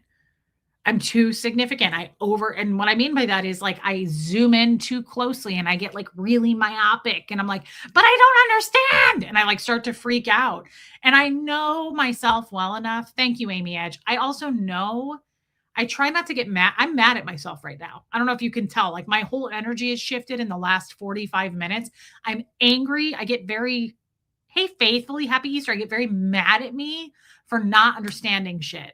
And I think what happens is I'm going into my dad's valence, and a valence is what?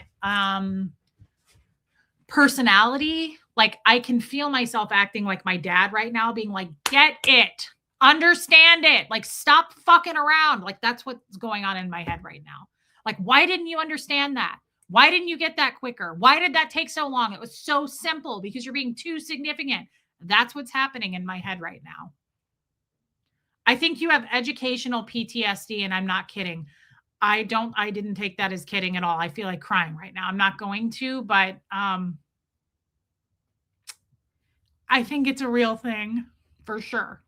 I absolutely get overwhelmed when I'm trying to learn shit, and it's hard because I want to fucking learn it so bad. Like I really, really, really want to understand what you guys are trying to get me to understand.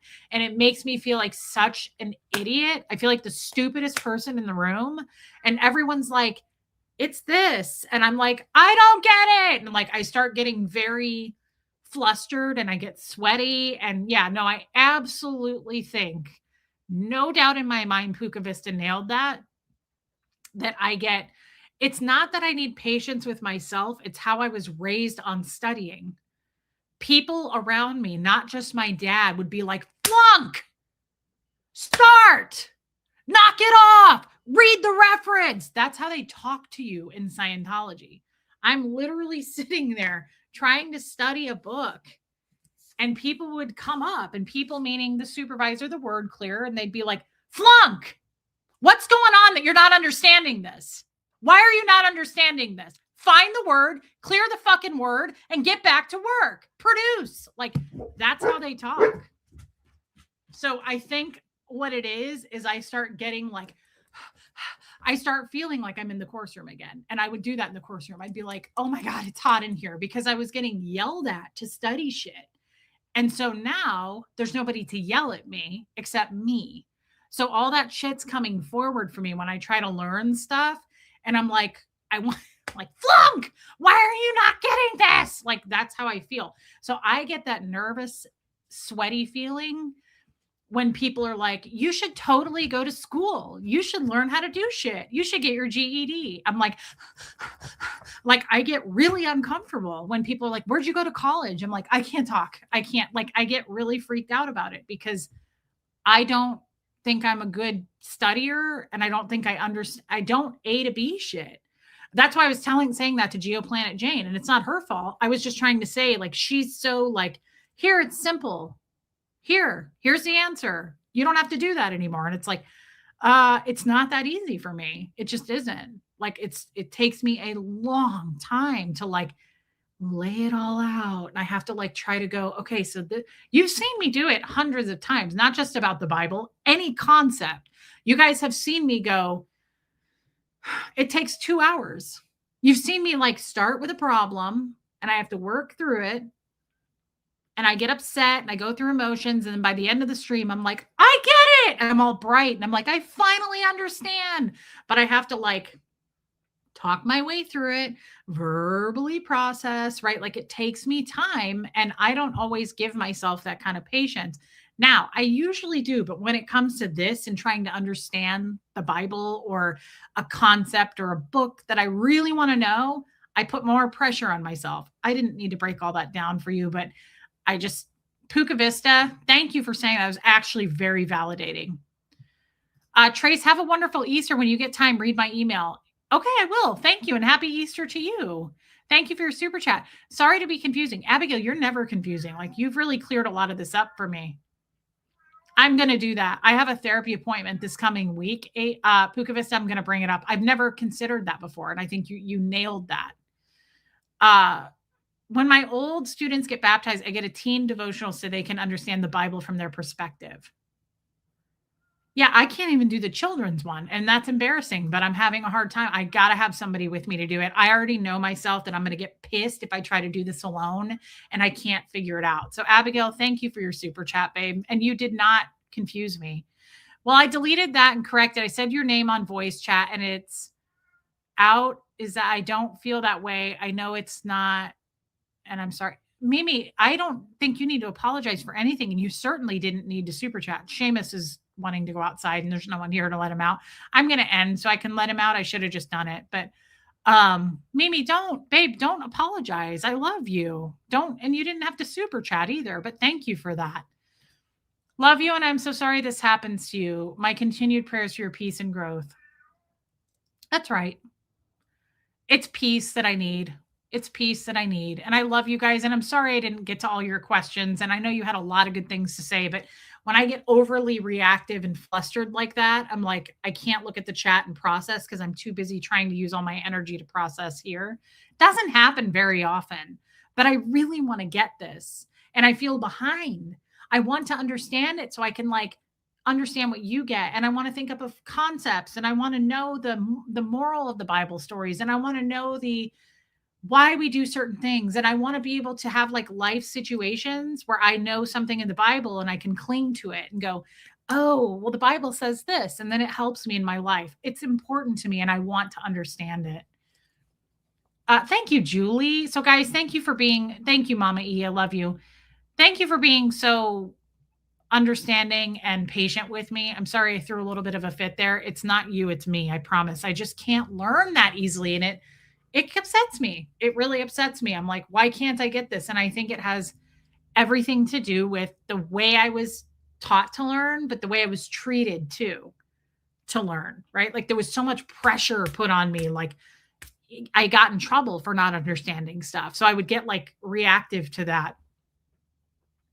Thank you, Amy Edge. You're right. You're right. It's not a race. She's right. Closing. He loves his people. All his holy ones are in his hands. They follow in his steps and accept his teaching, Old Testament. So this is a great example. This is stuff I can understand. And so when we do it in this little bits, little steps where I'm not cracking open a book to read it, it's overwhelming. But when we just talk and process it here, love you, little redneck, right? I got to text Tommy's mom back. Thank you. Abigail, I just want you to know that this really helps me because it's just little bits at a time. And it's just little breakdowns. And those are little bits that I can understand and I don't get upset. So Abigail, thank you. And thank you for super chatting it, babe. Happy Easter, Jen. Thank you. I'm going to go make dinner for my mom and Hux. I love you guys. Jen, thank you for the super chat. Thank you everyone for the super chats. That was over the top kind. Happy Easter. I love that. I've never said this before. He is risen. I feel like I can say that now because I understand what it means. I would have never said that before. It would have been a phony thing for me to say because I didn't understand it. And it's such a thing to be happy about, but I also feel a little bit sad about it. I love you too. Thank you, Jen Craven. And guys, I'm sorry I had a breakdown. This means a lot. And I put a lot of pressure on myself to understand it. I'll get there. I know I'll get there. I love you guys. Thank you, mods, for being here. And thank you for being understanding today. This was a tough one for me. Thank you for giving me all the patience in the world. I appreciate that. I love you guys. It was a beautiful gift on Easter. I mean it. I will be back tomorrow afternoon. Tomorrow's Monday. If you'll come with me, I would love to see you. And thank you for listening. Thank you for working on this with me this weekend. I really enjoy talking about this topic. Love you, Abigail, and love you, Lil Redneck. I love you guys, Holly. And I'll see you guys tomorrow. Thank you. Here comes Fred, guys. Happy Easter.